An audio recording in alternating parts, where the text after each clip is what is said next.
Recording in progress.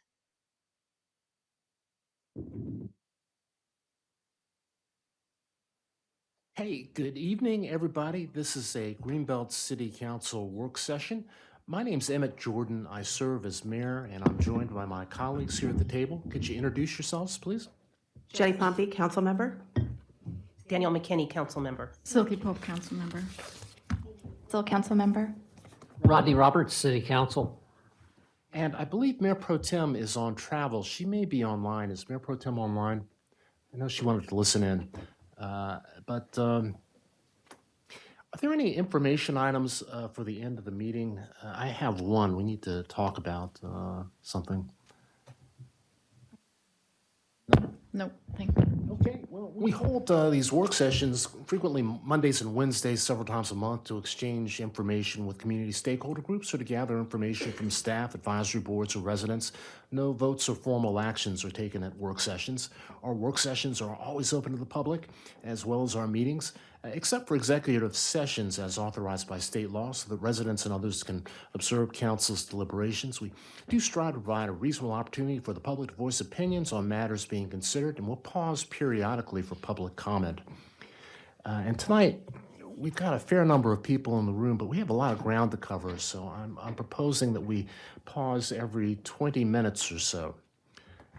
How does that sound, council? That's good. Okay.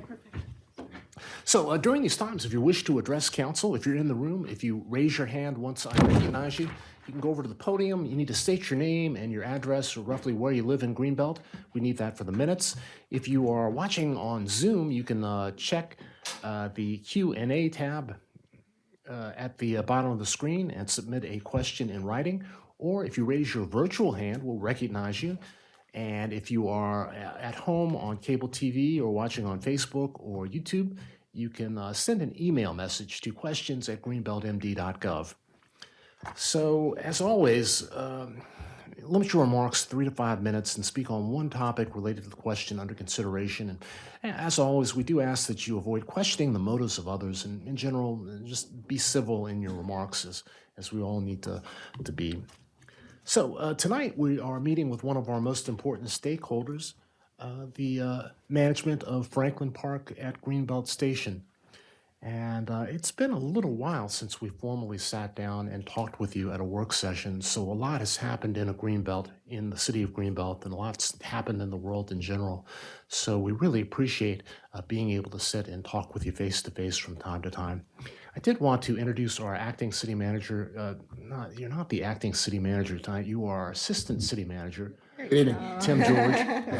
I'll take that away from Liz. Yeah. Liz Park. City Manager Summerone is on vacation for a few days, and Dr. Elizabeth Park is actually our acting city manager.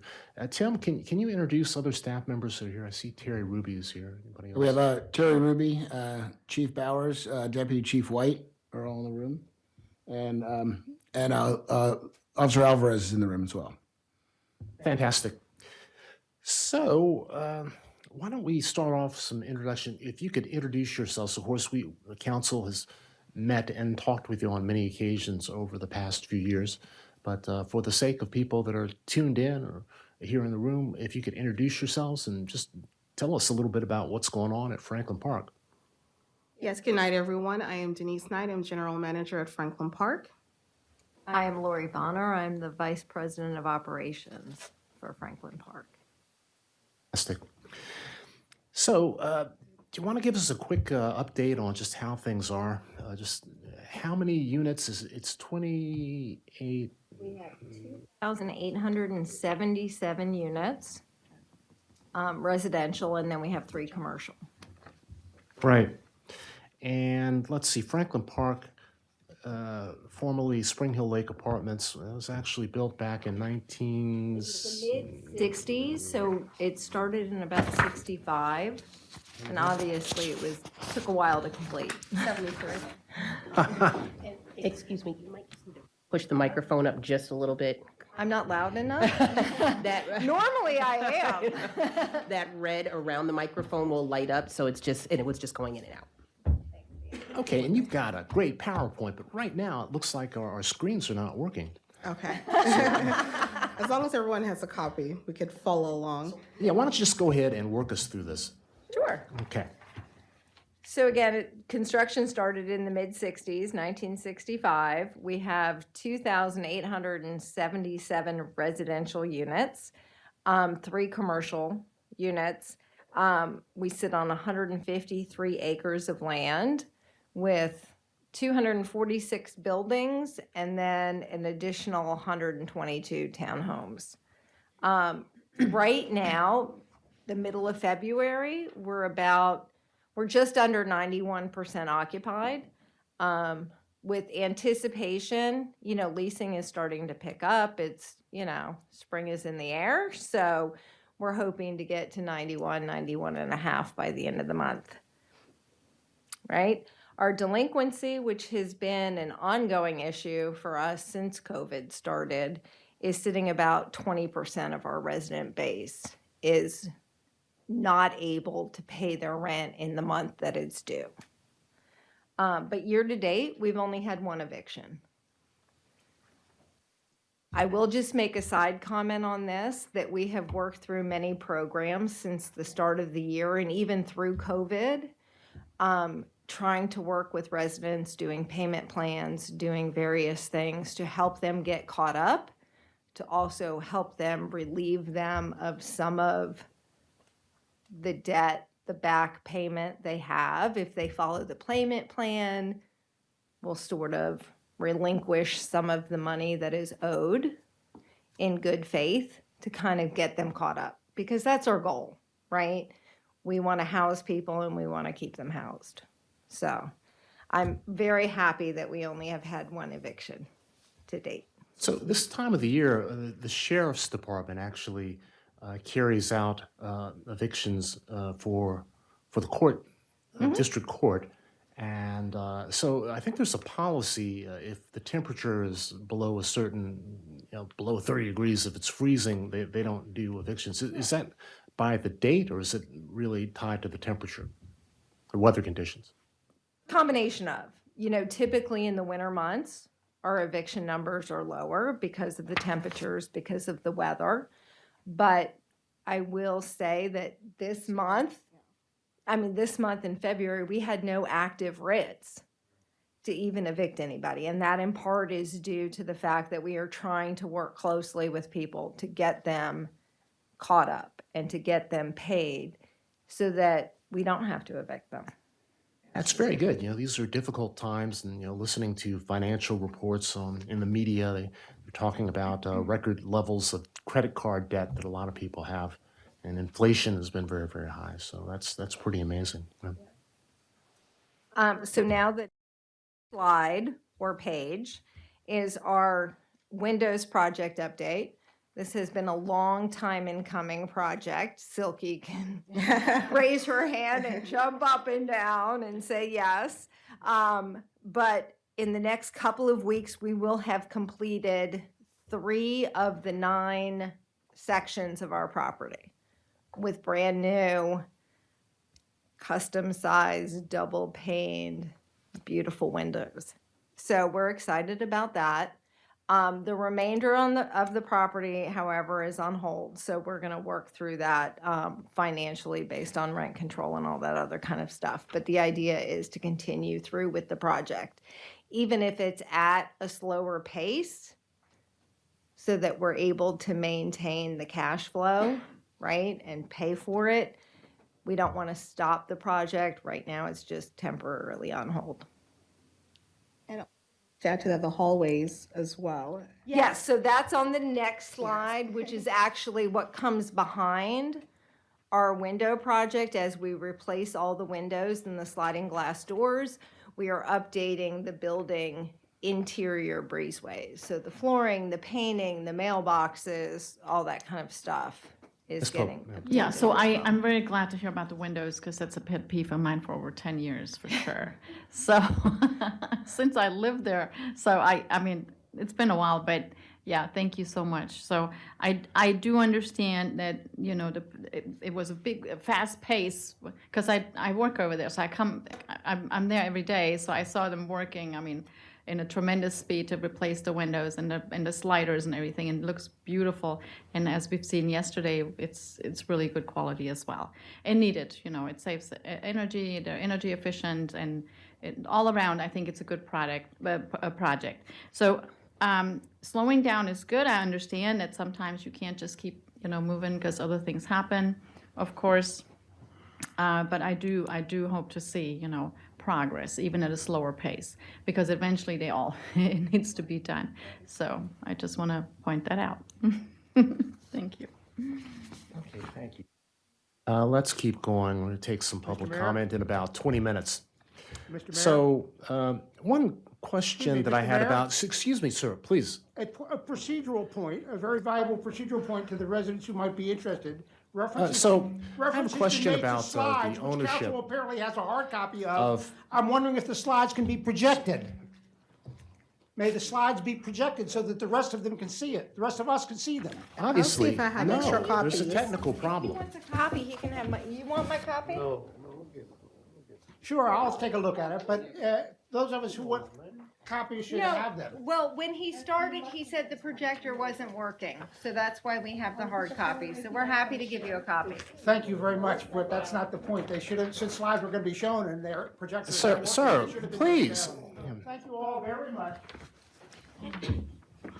Hey, so I did have a quick question. I was wondering, the current owners bought the development, you said 10 years ago? It's been about almost 14. It was bought in 2010.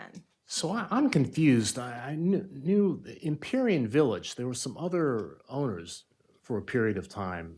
Are they still involved, or how did that work out with the current owners? As far as I know, and maybe Leah can speak more to this, but when we bought it in 2010, the same ownership group has been involved. It's the same group. There was no change. Oh, interesting. Is that correct? No? No.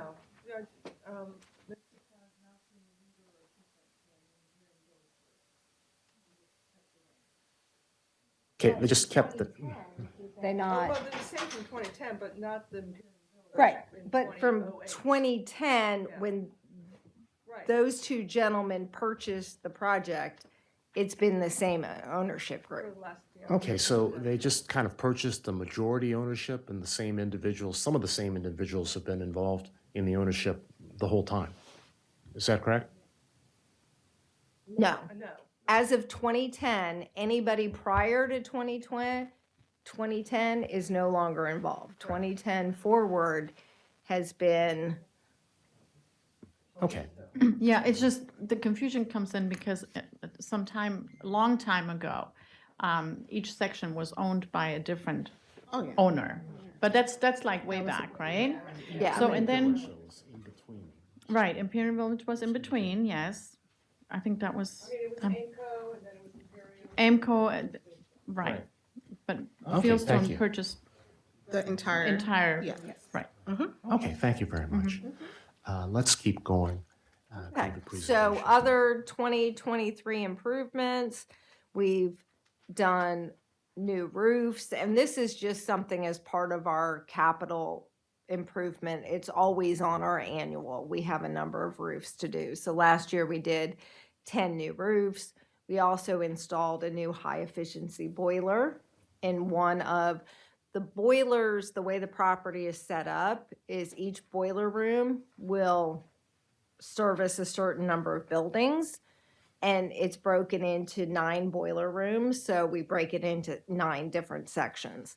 So one section was replaced, so that was done, and we're seeing that combined with the window replacement in that section has seen a tremendous savings in energy expenses, which again is then passed on to our residents in savings because we work through a RUB system.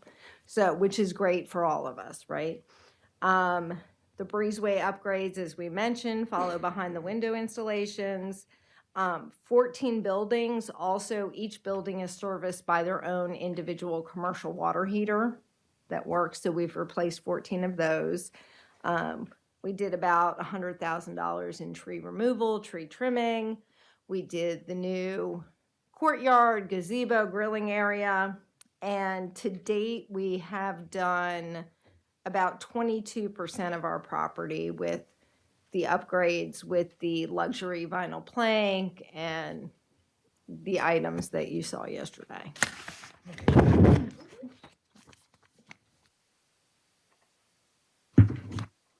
You know, this year we have a lot on our horizon, right? We want to do a lot of things.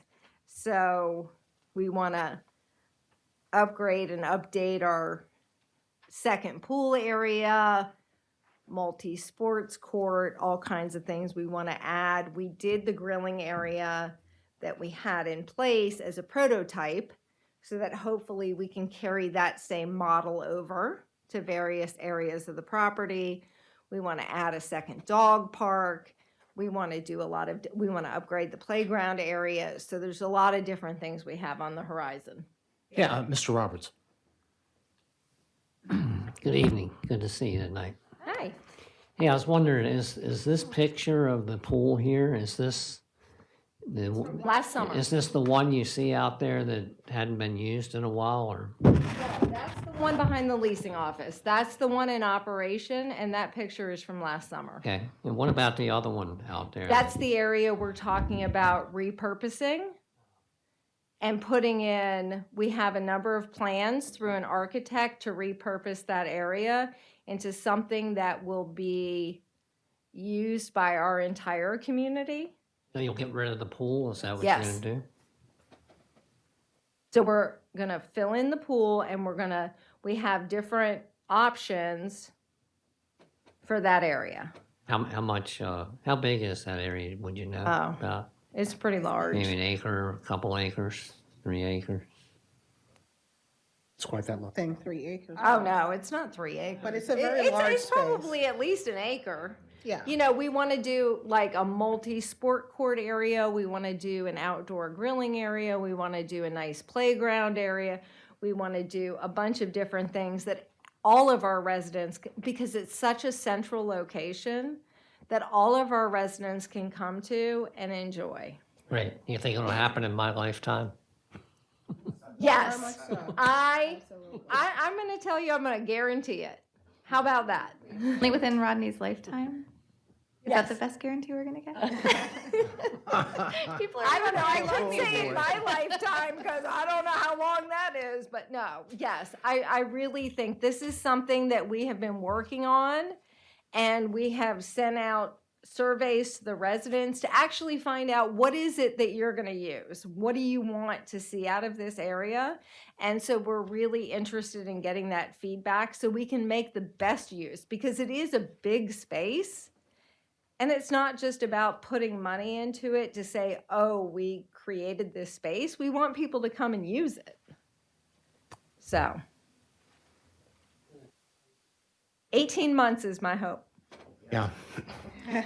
Well, you know, it was. It was good to, you know, you offered a tour, so several council members had a chance to walk around and look at some of the updates and renovations that have taken place. So it looks pretty good. It's a little disturbing to hear that it's going to take so long to actually get to other aspects of the renovations, the other sections. You know, doing the first section now, but section 1 and 2 and 9, but all of the other sections, you said that's going to 18 months? That's what you just said? Oh, no, I was talking I'm about sorry. pool area 2. As far as everything else, I mean, obviously there's a timeline. The window project and the breezeway project behind it, best case scenario, was a 3-year project from the jump, right? Because they have to go in and measure every slider and window and custom make them. So we are actually, even if we slowed down a tad, we would still probably be on pace because we were able to ramp up in the beginning and do more than we anticipated. So, you know, ultimately, the goal is 3.5 years. The other projects, come into play along the way. But to Mr. Roberts' comment about Pool 2, I mean, I hope to get the plans, to get the resident input, to get all this stuff together and get it started sooner rather than later and finished within 18 months. That's great. It's been about 4 or 5 years since the pool. When was the last time that? Well, the pool number was 2 closed actually during open? COVID. COVID, yeah. It was open and, active. And what we found actually during COVID was nobody missed Was having underutilized. that second pool. So it was underutilized. So again, it's a process of it costs a lot of money to open and maintain a pool annually. So the idea of saving kind of that money along the way and redeveloping it and using it for better purposes that people are going to be able to use and use 12 months out of the year instead of 3 months out of the year was a huge factor for us. Sense. Ms. Pope, you had another comment? There is a question, if I may, from one of your residents. It says the new windows and sliding doors have been a game changer for comfort and utilities. I thank you for that. Our sliding door screen was cited as being too large and cannot be operated. We were told this would be replaced last May, which has come and gone. A ticket was put in and was closed. In a later email, did not receive a response. Is there a timeline for replacement of ill-fitting screens? And if we know who that is, we I could. do not, but I could. Is there a name associated with that? You can ask them to forward their name or email address. Or you can email. You can provide my And then email we address can as well. pinpoint it individually, because sometimes, again, with everything being a custom size, they may have had an issue with the original measurement, but we certainly don't want them to fall off the radar, and we want to get them the screen they need. And I do want to remind people on Zoom or people that are watching, if they want to submit a question, we really ask you to please submit your name. We usually don't read off anonymous comments. Well, I want to circle back to the agenda. There's a lot of topics to cover. And just stepping back from things a little bit, you probably heard the announcement in the press conference about the FBI coming to Greenbelt. And it is going to happen. It's going to take a little while. I was talking to Congressman Hoyer on Saturday. And, he's working, as he has been for the past decade, to bring this project to fruition. He was saying, hopefully, 7, 8 years from now, we'll be seeing groundbreaking, seeing some progress moving forward. So what are your plans? What's ownership thinking about this development and how that's going to shape the future of Franklin Park Apartments? Well, I think there's a lot of things going on in Greenbelt. We have Beltway Plaza with their redevelopment plans. I think fundamentally, Fieldstone's mission is to provide affordable housing, right? Good quality, affordable housing. So we want to continue that mission. There's a lot of new product that has gone up over the past 5 years. And again, it's that balance between, providing the shiny and the new and providing something that's really good quality that people can afford. And I think that's our model, and that's what we want to stick to. And if we can continue in the fashion that we have been and continually upgrade our property, our units, our amenity spaces, our property in general, I think that, it will fit well with people that work within the FBI. Well, thank you. And you did mention Beltway Plaza, so I know there was a little pull between the two entities. Has that been resolved? Yep. So I think we're in a good place. Always. We've always been in a good place. place. We have a good A lot of relationship with- the original concerns Yeah. were about traffic Right. and, a lot of other things, drainage, a lot of things with city planning. And I think those have all been worked through. So, Of course, we're anxious for Quantum to break ground there at the site. Interest rates are very high, construction costs are high, so we're anxiously awaiting for them to break ground and move forward to do whatever it is that they're going to do, that they've been approved to do by the county. You all, as City of Greenbelt, have a timeline from them? Because, I mean, we are in communicate now. We don't have a timeline. No. Because we hear from them and, you know, it's always a sliding scale and we get that. But didn't know if you had any other information. Other information. Hey, well, I'm going to go ahead and move to the next topic here, which is public safety. And talk a bit, I don't know if council members, would you like to speak on the public safety issue? So we did walk the property a bit yesterday, and the question about lighting creates this sense of security, the perception of safety, which is very real. And with some of the window upgrades and the work that you've been doing on facades, it's a little bit easier to see the numbers on the building. I get around, and I've been through Franklin Park pretty often to see in the evening to see to visit people and whatnot. And it's really dark in the parking lots over there. It's very, very dark. So this is a topic we've talked about. I know that on Cherrywood Lane, those are greenbelt lights on the outside, but on the inside, in the parking lots, it's just so hard to see. So you've talked about some of the improvements that are scheduled shorter term over the next 3 years, but what about the suggestion that we've been putting forward about So we trying to improve the actually lighting? have done quite a few things already on the property as far as exterior lighting of the buildings, of the parking lots, replacement. We actually are in process of working through that section of the property along Cherrywood Lane. I will say that those Pepco poles are key for us. Edmonston, Cherrywood, those lights that we don't have any control over, we have tried to reach out to Pepco and get them to replace them, upgrade them so that it's more consistent, brighter lights. We haven't really gotten anywhere. So, we continue to try different avenues and we will continue to try. But, the stuff within our control, we've done a lot of tree trimming, even this year. So far, we've tried to do a lot of tree trimming so that the lights we have obviously are, better light the area they're intended to with the tree trimming and all that. So that's an ongoing process for us. With 153 acres, we kind of move from section to section and move around. It's not something that we can, just do like that.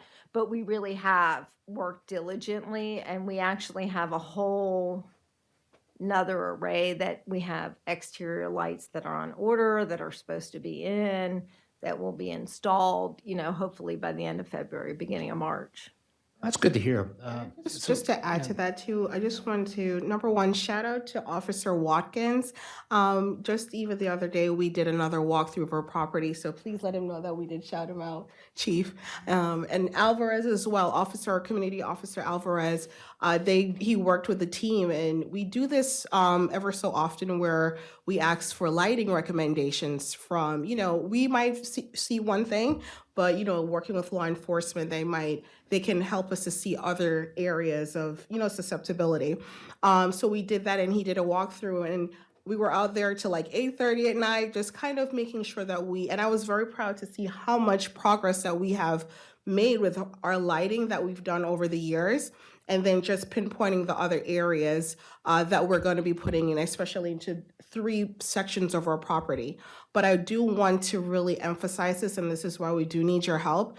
The ones on Cherrywood Lane where we do have some susceptibility, those lights, when you're talking about when we looked at the parking lot, even when we had lighting on our side, the ones because the Pepco lights are out and it was all in a row, you could see how it impedes on, on that area right there. So we do need your help to get Pepco to do that. It's very important, especially all the ones that are out. We're not even just talking about the dimness of the light. That's a whole nother thing. So lights being out and then the dimness of the light will definitely help. And we look forward to your partnership to getting that over the hump. Working very hard on that, negotiating with Pepco along with the other municipalities in Prince George's County to try and upgrade to LED lights. My personal perception is it's not so much the major streets like Cherrywood, but it's more so the lanes and the courts, Breezewood Court and Cherry Hill Lane and Cherry Hill. It's really dark in the parking lots. It's really dark. Right. And as I said, when we were going through, it's as you're saying that too, there are areas that we keep upgrading. So you're going to see that, as Lori said, based on what we did the other day, you're going to see some by the end of February. We have a plan in place for Cherrywood, for Breezewood Court, Cherrywood Lane, and Cherrywood Terrace? Cherrywood Terrace, yes. And the courts. And It's the just courts. very, very The other thing that I would throw in there that we might use your help on is even on Breezewood between our property and Beltway. Those lights back there in their parking lot are off at night, which makes it that much harder for us to, because, originally, I guess, in the design, part of the lighting design was the fact there was this plaza there and there was extra light. So we want to do our part, but it would be great if they could leave some of those lights on right. at night to help kind of give us light on that strip of the property. Well, perhaps we can work together on that, but it just needs to be addressed. Ms. McKinney, did you have a question? Two questions, actually. I know that some of the other neighborhoods in the city and communities had talked about putting some more cameras in. I don't know what the state of the cameras you have around the property is, if there is a thought to have more of them up. That's my first question. And then the second question is probably specific to actual buildings themselves and the safety getting into the buildings. One of the things that we heard is that, people might actually come into the buildings and be there sitting there because the doors aren't locking or there's just easy access. I'm just wondering if you have thought about just alternatives for that, especially for those living in the buildings if they have to walk through and there are people that are not supposed to be in there. So a couple of things. We actually have had a few meetings with Greenbelt, the police department, with Chief about cameras, additional camera placements, what they plan on doing on the kind of entrances, the main thoroughfares around Franklin Park.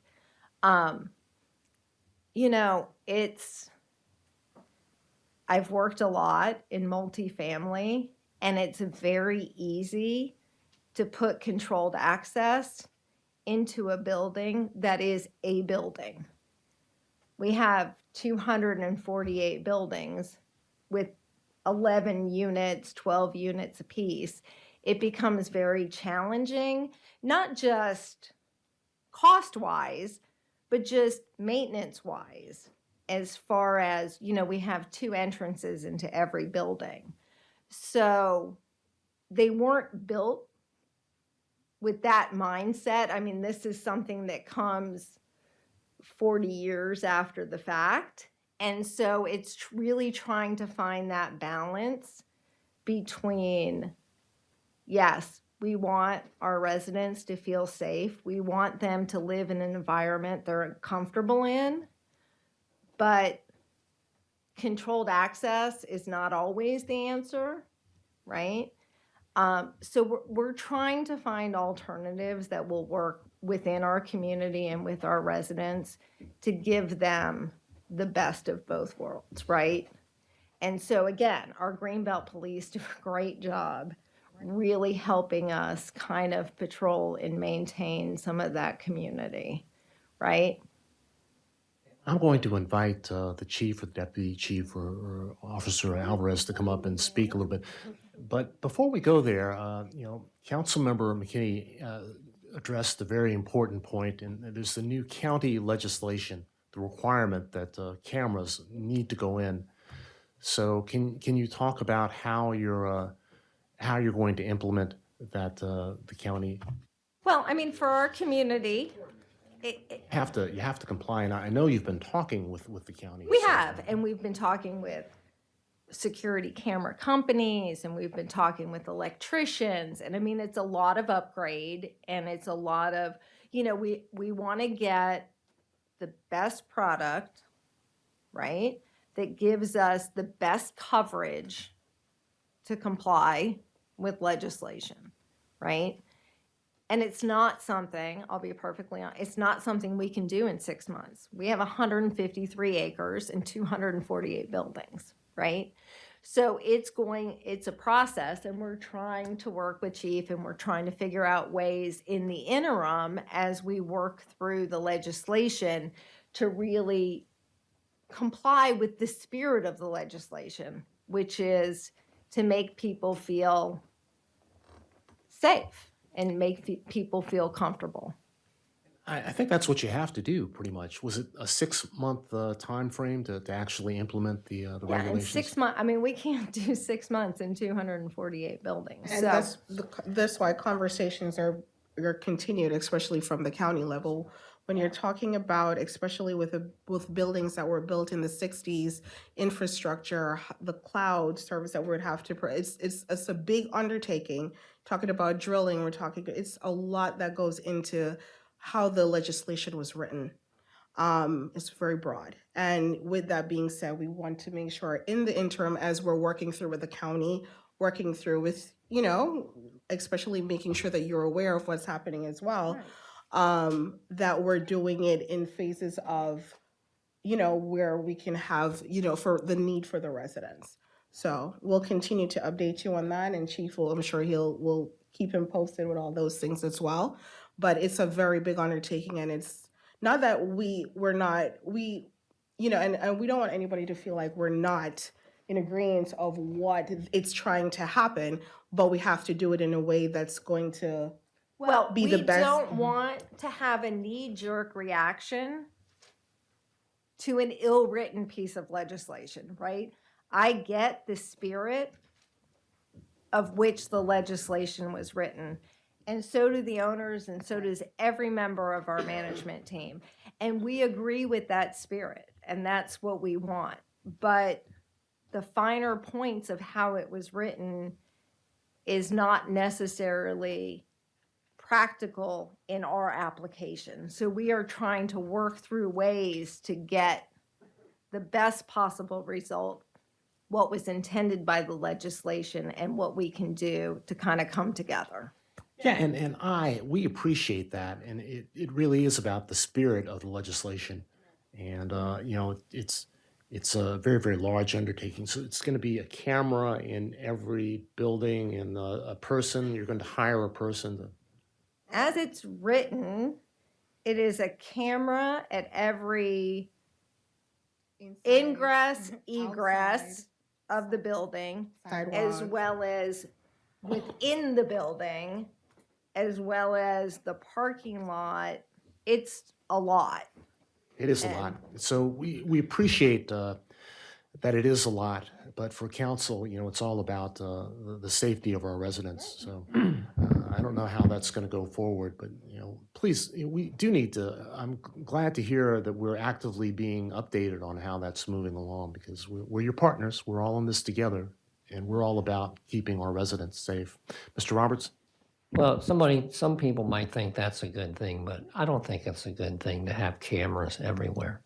I think it's an intrusion on people, and that's not solving any problem. Is the thing. I mean, who's going to sit and watch all those cameras? You going to have a little room where someone sits there and watches them? I don't think so. It's only going to be to go back and look and try to catch someone after the fact. And I would completely So agree it's with not you. making anybody safer. We need good police doing the job. We don't need a bunch of cameras everywhere that's intruding on people's lives. You're putting them in the building. Downtown they've even got, microphones, and now people are suing because they got cameras looking in their bedroom windows. So I don't ever want to go, like that. I don't care anyway, because it's not making anybody safe. Well, in privacy, I mean, it's on the record. I went up in Prince George's County and testified that, I thought privacy would be an issue, especially at a community like Franklin Park, because of the way the buildings are situated and the fact that we're looking in, you're going to have cameras viewing in on other people's that it was not a good solution for Franklin Park. What we're saying here is the legislation has passed, so now we are trying to work through something that is going to work for our community as a whole and still abide by the Right, because we legislation. have to do something about the crime situation in Prince George's County, around the country, and in Greenbelt. Ms. Pope, and then we'll go to the chief just to talk I about like, public safety in I'm general. always I'm a big fan of cameras, right? And 911 call boxes and all these toys, right? But I do think in this case, I mean, you can overkill it as well. So and the burden in the end is on you. And I think the bill is not written not in favor of anybody, really. I think that they need to look at this again and revamp that and actually get together with property owners and do it comprehensively, so it makes sense. And I guess the financial burden is on the property owner, correct? Yes. Correct. I think it's a $5,000 rebate. I think when we did the original proposal, 5,000. up to 5,000. I think when we did the original proposal for Franklin Park, we were talking about $3 million, and then it was about $500,000 every year just to maintain like the cloud space and the maintenance and. That was just the prelim, so that's not even. Well, Franklin Park is the largest apartment complex in Prince George's County, right? It's the largest apartment complex this side of the Mississippi River. So again, the spirit of the legislation is understood. It is the fact that it was not written in a way that would allow for exceptions. And I think we certainly would be an exception. Right. It's not written for a complex of the size and scope of Franklin Park. Not so much exceptions, but more accommodations, I think Right. maybe is the word. So we want to be very aware of what you're doing, because it is, to us, it's about the spirit and just trying to improve the safety of our residents. Chief, just in a general sense, not necessarily about the cameras, can you talk a little bit about the state of crime and public safety in West Greenbelt and Franklin Park in particular? Yeah, good evening, Mayor Council. So like the rest of the city last year, crime increased pretty much evenly throughout the entire city, and Franklin Park was no exception. Just in Franklin Park alone, crime was up 31% from 2022. So, but we see that across the board in the entire city. And that was driven mostly by thefts, vehicle thefts. That was the largest increase of any crime that we saw across the city and in Franklin Park. So they're no exception to the trends that we saw from last year, and we're seeing a continued beginning trend this year. A little bit, some things are down, but some of the robberies are up again this year. So we're continuing to work to address those. One of the unique advantages we have in Franklin Park is the community partnership that we have with them, with the community officer. That's Officer Eric Alvarez. So he's assigned full-time to the Franklin Park community, and we share the cost with Franklin Park for that position. So that's a unique opportunity that the city has with Franklin Park, and that partnership allows us to work really closely in terms of making good decisions in terms of where things are occurring inside the community, being able to respond quickly to those problems, particularly if a problem resident is located, through other investigations, and we're able to pass that information along, and then they can go about their proceedings in order to make sure that they keep the community safe for everyone. So those are really important partnerships that we have. They also have a secondary security company that works on property as well, and that's a big help for us as well. So all of those things working together, the officers that are regularly assigned as part of their patrol beat, and then Officer Alvarez's assignment, really there's a good partnership. We talk all the time with management. Denise and I have a great relationship. Anything comes up, she calls me, I call her, and we're able to really stay on top of a lot of trends as they break in the community. One of the things that we're doing right now is in response to some problems that we've seen on that particular side of the city. We have a number of different overtime details going on in partnerships with the county police, with their community policing teams to actually add extra officers into the neighborhood for the foreseeable future so we can bring some numbers down. Are there some other strategies that you've implemented or that are in place specifically to deal with the car thefts and other things that are happening so often? So particularly in that section. Yeah, one of the things, the biggest thing on the car thefts is just education, and that's what we've done, the club giveaways and education in terms of how to keep your car from being stolen. And one of the things that we've actually seen this year is a lot more attempted thefts. So they're breaking into the car, but realizing that the owner has done something to prevent them from taking it. And so while we're still taking an attempted report, which still counts the same way, the car itself isn't going anywhere. So that's a huge difference, that there's more attempts now than there actually are taking the whole car.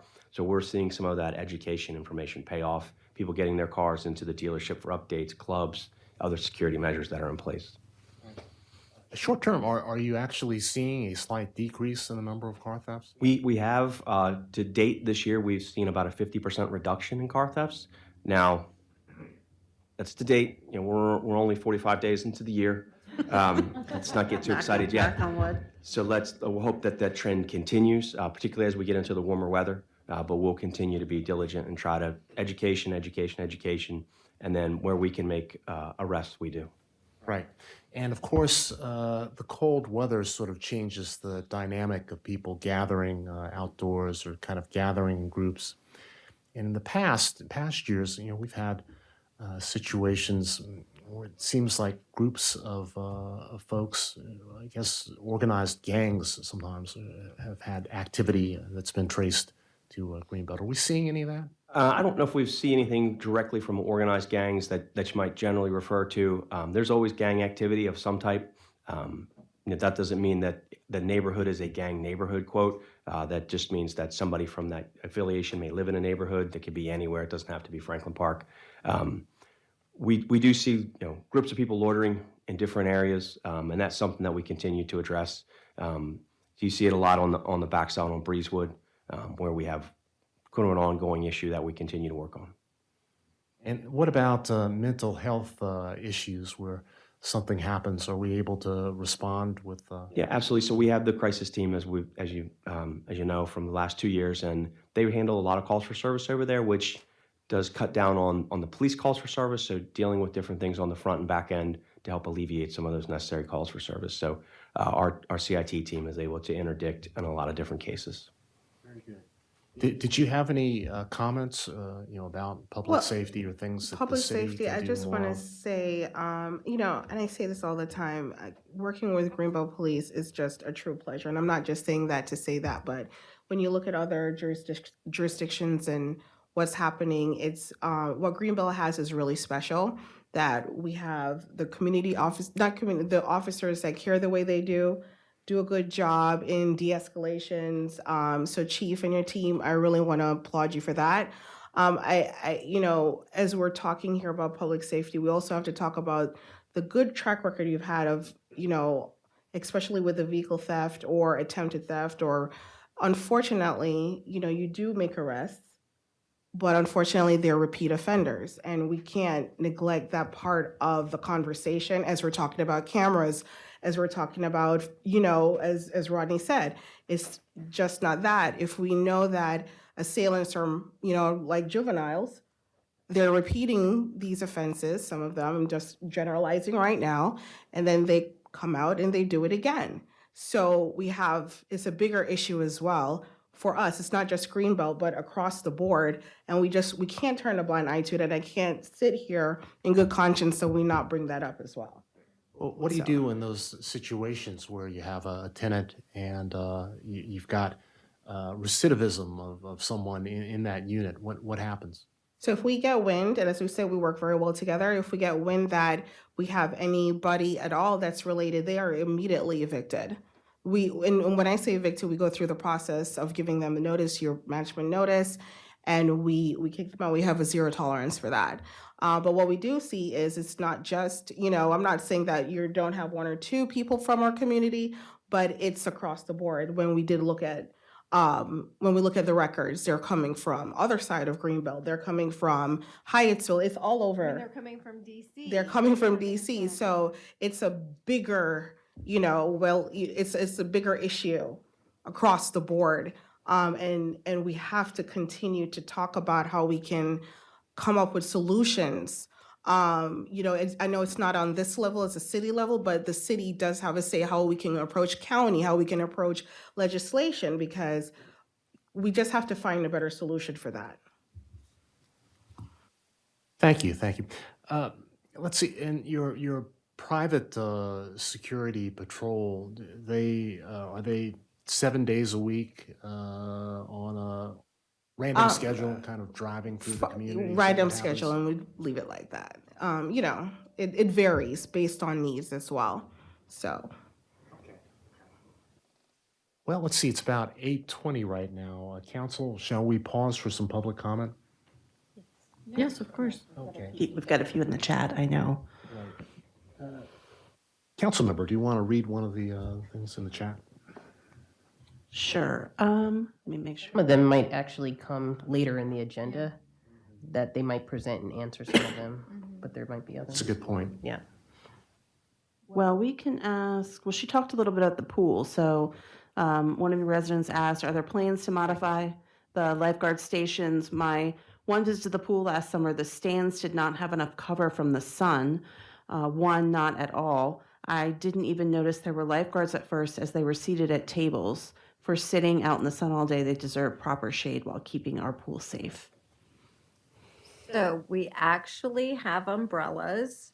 The way the lifeguard stands are set up, the umbrellas go on top of the stand. They're not built in, so it's optional from the pool company.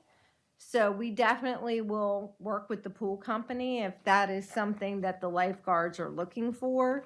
Like, it's there and we have the umbrellas. It's whether they're utilizing them, if they put them up or they keep them down.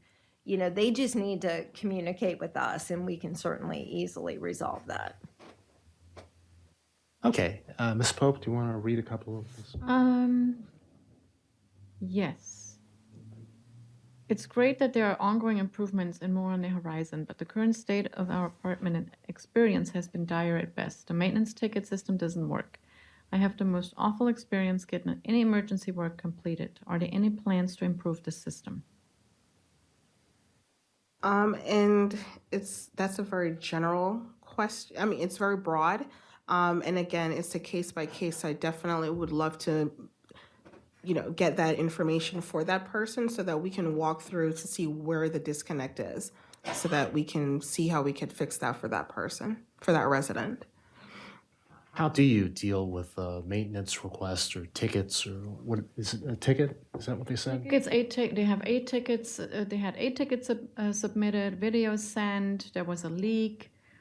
Any address, if they have the address? No AC when they first moved there. So moved in late July 22, 93 degrees, no AC. Apartment was 96 degrees on a Friday. Multiple calls to maintenance with no response.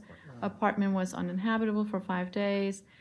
Rodent and roach issues. Now, I was going to ask about that later because I hear that a lot.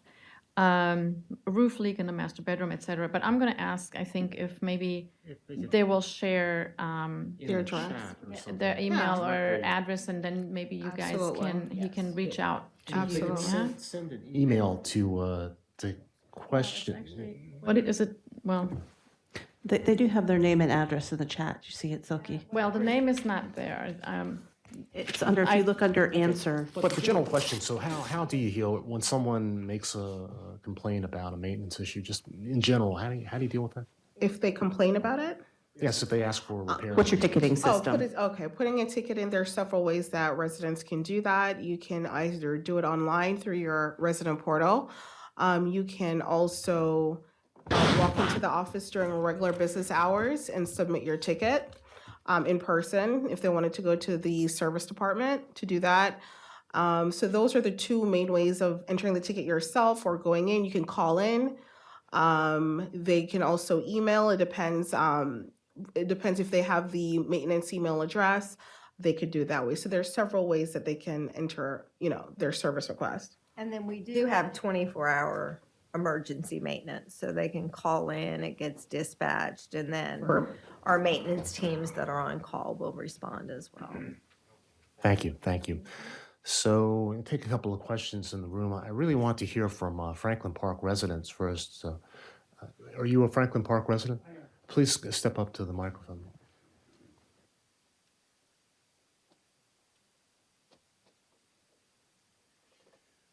Good evening, Mayor and council members. Thanks for recognizing me. My name is Derek Cardwell. I'm a resident at Franklin Park. I live in the Edmonston Road back court area. Been there about 2.5 years. I listened very patiently to this process that's in place. In the 2.5 years I've lived here or lived at Franklin Park, that system doesn't work. I've called, I've emailed, I've been there. I've had council members, the mayor has been there, city manager's been there. And for 10 months, I've been trying to get 4 lights replaced.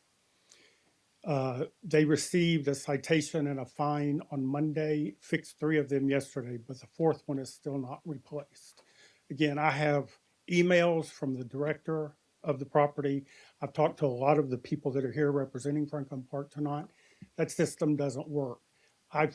In the last 4 months, I've put in a ticket to clean the lobby and windows of our property. Within 24 hours, that ticket is canceled. They will not come and meet. They haven't done anything about it. The playground at Edmonston Road, one more thing, and then I'll stop. The playground at the back of Edmonston, last April, I started calling about graffiti and profanity on the playground. That is still there. I met with Miss Knight last May and talked to her about that. She identified that there was a company they contracted with to fix that. I checked it within 2 hours of coming here tonight. The graffiti is still there. The system doesn't work. A lot of the residents aren't coming to stuff like this tonight.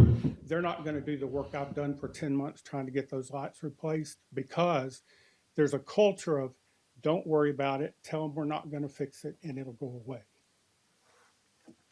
Thank you. That's disturbing.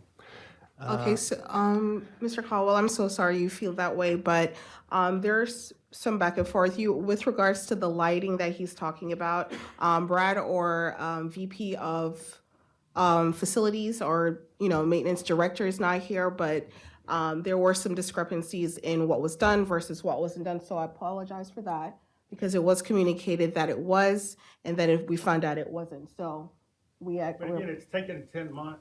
And there was a citation issued Monday. Okay. And they got fixed yesterday, 3 out of And you're talking about the lights on the path, right? in the parking lot. There's The 2 on buildings and 2 in the parking lot. 3 of Gotcha. those 4 were fixed yesterday.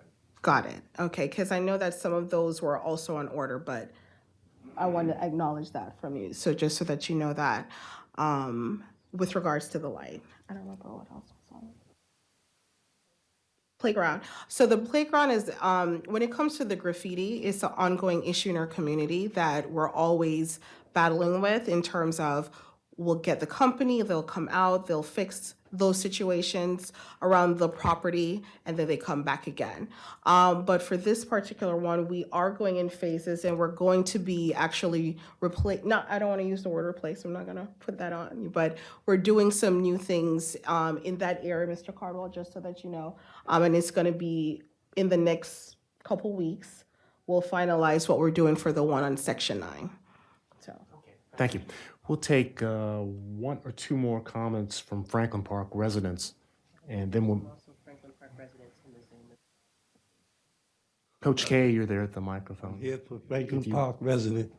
I want to speak again, but right now, in all fairness to Franklin Park, so, it's a big property, and it takes the residents and Franklin Park to work together to keep and to do these things that we all trying to do.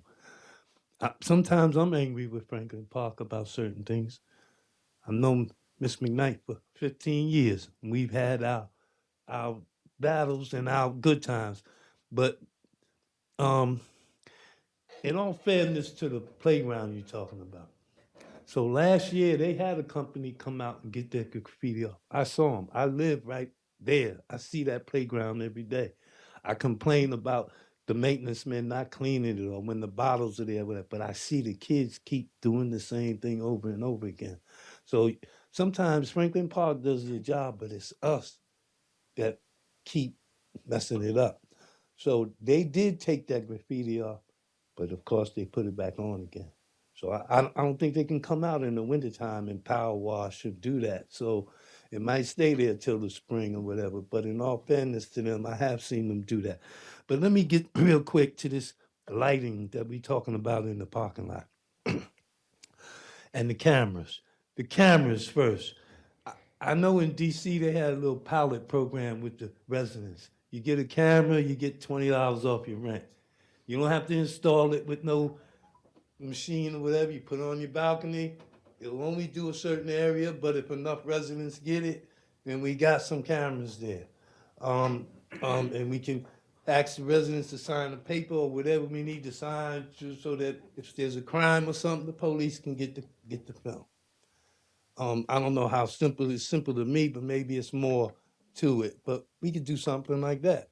Or just ask the resident, get a camera, put it on your back. I'm gonna get one. I got, you know, so that, as far as that, the lights, I realize putting the pole up, connecting it to the electricity, putting the light. So why not put some lights on top of the buildings, on the roof, facing down onto the parking lot? So less work, one in each corner, one in the middle. That should light up the parking lot. That's a suggestion. Once again, as far as that pool area, I've talked to a lot of residents. We don't have a baseball, football field, nothing here. We got I don't know how many kids, let's say 1,000, 1,500. I work with the Boys and Girls Club, been with them for 15 years. We have to play over in Braden Field. The kids from Spring Hill Lake, they can't, Franklin Park, they can't get over there. We need, I think, a field there, soccer field, a multi-purpose field, as well as a playground, would be great right in the center there. I have a few more suggestions, but I know time, and so I would like to also. Come see us, Coach K, because There we you want to go. hear them all. That's all I want to hear. Hey, with regard to us. the camera partnership, I know that the Ring camera company was doing that program for a while. I think they may have eliminated the program, and I don't know about rebates from apartment developments. Chief, Ring camera, are they still doing that program where you can get a camera and sign up? Yeah, you can still get Ring cameras. They have doorbell cameras. They have a number of different products. I'm not aware of any rebate programs that they offer, though. I didn't mean to endorse Ring. There are other companies that have Yeah, there's a cameras. number of different ones out there. Right, and they can tie that into share that if something happens, they can share the camera footage with the police department. Absolutely. Most of it's shareable via the cloud. So that's one of the issues with Ring that made them so popular, was that they had an app to share directly with law enforcement. Other companies don't necessarily have such an interface, but they all are shareable via the cloud.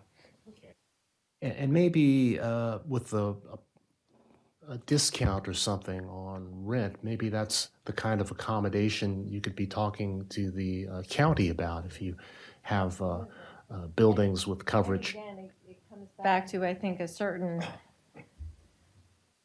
part of the legislation is written so that any stakeholder can request copies of the video footage, which also has to do with our storage. And so with that, it's not clear in the legislation if that would also pertain, if everybody in the building had a Ring camera, if then any resident had a right to ask that person for that video footage.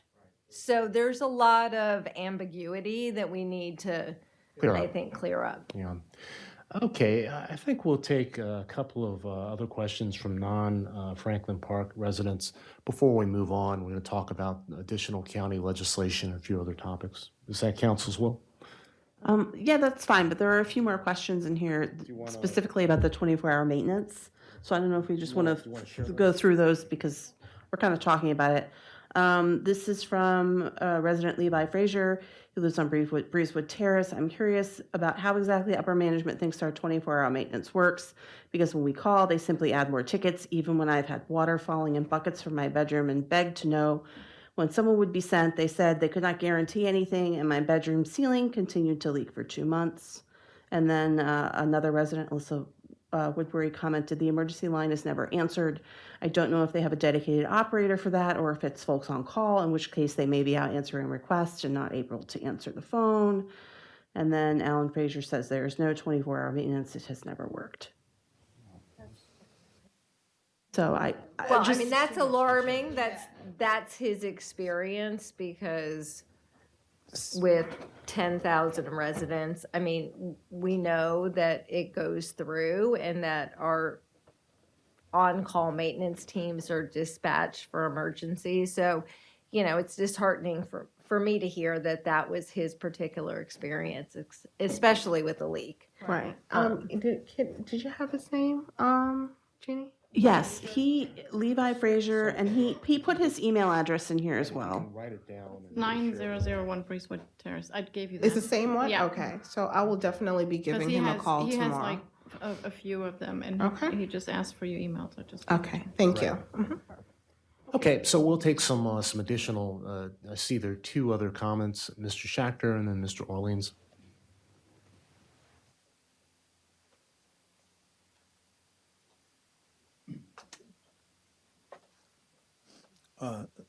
Leon Schachter, 9B Parkway, Apartment 101. Couple of unrelated questions for the property managers. First, I assume that at some point you had two operating pools.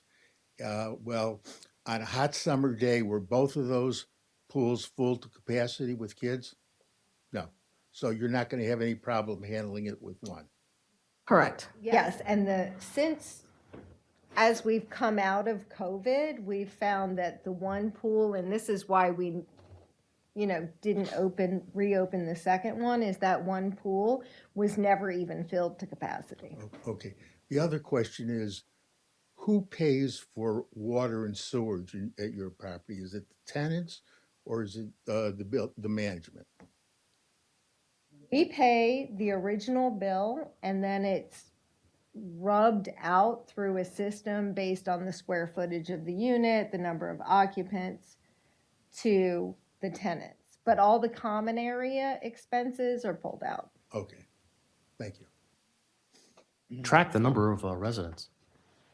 It's with kids Based on and- who they list. In their system. Yeah, it's, as the applicant, puts in, it's a husband and wife and 2 children, then that's what's entered in the system. Things have a tendency to change sometimes. Mr. Orleans? Thank you, Bill Orleans, resident. It's Ms. Bonner, is it? Yes. Thank you. I was uncertain until I looked at the minutes of the previous meeting with Franklin Park. Somewhat confusing to me, the minutes of the earlier meeting, but Ms. Bonner, you had said very early on that there's been only one eviction, but you actually didn't indicate what period of time previous to tonight that there's only been one eviction. I know 2 years ago there were many evictions, so obviously you didn't mean going back 2 years, but. No, it was year to date. So since This year to January 1st to now. Thank you very much for that. Yes. Yesterday, I was misdirected somewhat. When I joined the tour, about a half hour into it, I believe, I was walking with the tour folks back to the central part of the property where there was continuing discussion, and then the tour ended. But along the way, I took a picture, something I'm not really all that competent in doing, but I took a picture of one of several trees in that walkway that we were on that had a red or a purple ribbon around the tree. Now, I know the city in the past has marked trees for one purpose or another. I know Con Ed will mark trees for one purpose or another, but these were trees on your property, and I just don't know the significance of that ribbon, that particular color ribbon around those trees. They appeared to me, and I'm no expert, certainly, but they appear to me to be very healthy trees. Can you explain what the significance of those ribbons are? I cannot, but I will check and let you know. If we're talking about that asphalt path, I think I saw 2 with the pink ribbon around them.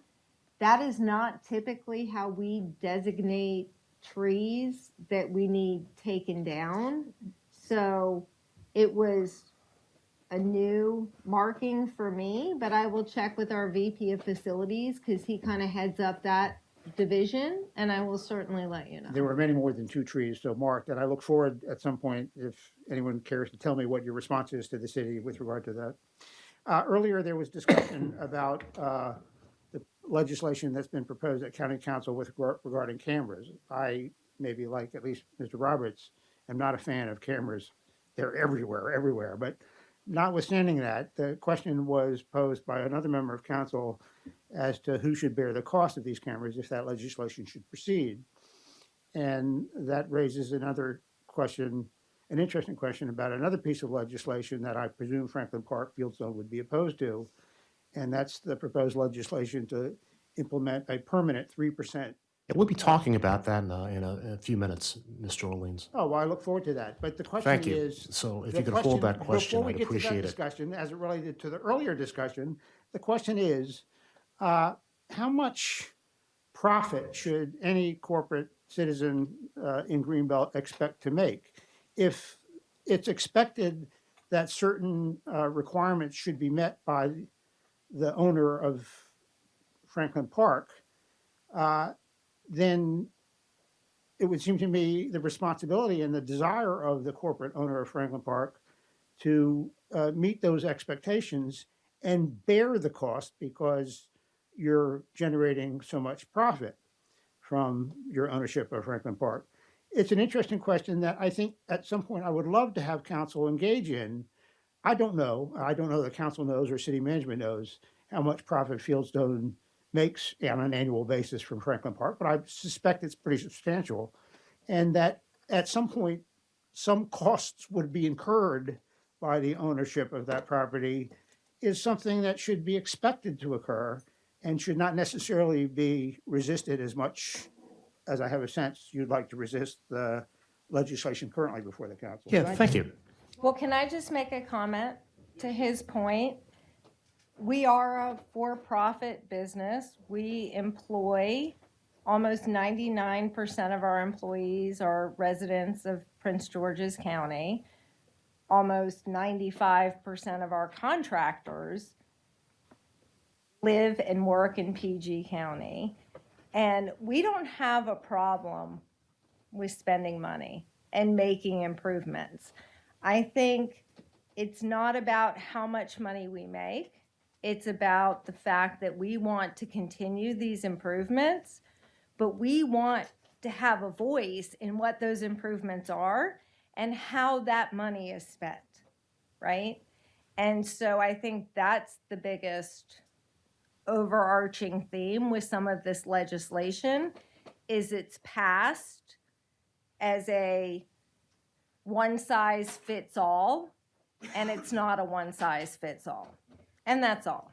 Well, let's go ahead and talk about that piece of county legislation regarding the cap on the rent stabilization legislation. I know you've been talking with county council about that, and you'll probably testify, but do you want to just share your perspective on that with us, or if there's some other county legislative initiatives that you'd like us to know about? Well, I mean, with rent stabilization, I mean, we can look at a CPI and say, you know, inflation was 5%, 6%. There are certain categories in which affect our bottom line. Insurance, for one. There's a lot of things that have gone up 20%, 25%, 30%, that aren't necessarily included in that CPI. So our business model, like, we need to take all those things into account. And again, I'll go back to the statement that our business model is to provide quality, affordable housing, right? We want to put back into our community and our apartments and our residents, right? We don't want, we're not somebody who's going to take the money and not put anything back in. And 3% doesn't even cover our expense growth. So, it's kind of, we have to look at this in a way that is fair, right? And 3%, we want to continue the affordable housing. We want to continue to keep our rents at a rate. But, vacancy control is a big issue with that piece of legislation, which says that with vacancy control, when somebody moves out, you can only get 3% more than that person was paying. Well, that will deter us from improving and upgrading the quality of the interior of the apartment, because we'll never see a return on that at all. Yeah, I hear what you're saying, and the CPI, Consumer Price Index, has certainly gone up quite a bit, but unfortunately, wages have not gone up in proportion to that. So it's a real it's a regional challenge that we're all trying to deal with. I will say this. Taxes have continued to go up as well. I will say that that Franklin Park and Fieldstone as a company continues to increase the salaries of their employees, probably more so than the average employer. So again, we're trying to be good stewards within our city and our county and within our employees. So to say we give somebody a 5%, 6% annual raise is probably more than most. Is there any other county legislation that you would like the council, the city, to know about? I mean, I think those two are the big ones. Okay, well, There's a lot, but yes. we hear you. We're aware of the legislation, and we do weigh in, and we communicate with our county council members. So please, keep us in the loop, please. Appreciate Councilman that, Pope. so thank you. And I understand what you're saying. I think everybody's in the same boat, right? If you own property and when you talk about taxes going up, insurance is going up. I mean, in my condo association, the insurance, the whole coverage went up. I don't know how much, it's insane. So our condo association fee is obviously going to go up quite a bit, right? Due to those circumstances. On the other hand, you also have to repair things and keep things up. And if there's a broken AC unit, you're going to have to go and fix that immediately. So I think these legislation, they have to be fair to all. They have to be fair to the consumer, and they have to be fair also to the property owner. And I think that's what we're not seeing. There's a lot of things that's coming down from the top, telling you what to do, but there's no discussion. There's and like you said, one size does not fit all. So I think that's the problem, and there needs to be open communication. So we can work out something that works for everybody. Hey, let's keep moving. There's a few more topics we need to cover. And one has to do with just sanitation issues, or I guess code violations, or just how the city inspects and monitors the conditions for our residents. And I'd like to invite Terry Ruby, our Director of Planning and Community Development, who oversees code enforcement, to just give us a quick update on the inspection schedule. I mean, it's 2,887 units there. So how can we possibly, with the limited resources the city has, cover and we do it, and it's amazing how we do it. So how do we do it? Well, we do annual inspections, and so their annual inspection occurs in the spring, when they're prior to their license expiring at the end of May. We're actually starting early this year. I'd say every year we We learn from our challenges from the previous years between both parties, and we improve upon it. As you council's aware, we've been able to increase our 20% from doing 20% to 50% of the units, and then we do all the common areas. So that's on an annual basis, and that's in addition to any complaints we receive. We also respond to all of those as well. And if you could just share the process when the city receives a complaint from residents, how do we handle that? How do we follow up and close out the? Well, our first goal is we encourage first the residents to work with the property management and to report, their complaints to them. But if they are not seeing results from those complaints, then they are welcome to call the Department of Planning and Community Development. We will register their complaint. We will assign an inspector. Inspector will follow up almost immediately within 24, 48 hours with the complainant and schedule an inspection. And upon our inspection, if we find violation notices, we will then issue a violation notice to Franklin Park. Typically, our first one will be a 10-day turnaround. If it's immediate life safety, then we will work with them immediately to have it addressed. And then we will do a re-inspection follow-up. And in some cases, if the violation was not able to be what we call abated, which means corrected, if it's really a result, and we saw a lot of this now after COVID and so forth, one of which they're attempting to, but things are on order, the contractor's scheduling is difficult, we will work with a property owner typically and will provide an extension of 10 days. Again, a lot of it depends on the severity of the issue, and sometimes we will issue extensions and other times we won't. And then obviously, if it's not corrected after our second one, that's when we get into the issuance of municipal infractions and going to court. So two questions. During COVID, we had to pivot to actually doing virtual inspections. So is the inspection process, did we gain some best practices from going through the exercise of doing virtual or hybrid inspections? Well, we prefer to do in person. I mean, I think they yield the greatest results. We will accommodate those with any special needs and so forth, and can accommodate a virtual inspection as a result of the skills and things that we put in place during COVID. But we are really back to doing all in-person inspections. Okay. And in general, not specific to Franklin Park, the time between a complaint is lodged, if it's not abated, if it's not resolved, how long would it be until a fine was actually issued typically? Well, again, it's 10 days as our first inspection, and then we will go out, and depending on if we see that they're making attempts to resolve the issue, we will give them another 10 days, so 20 days after that. If it's not resolved, they typically will result in a municipal infraction.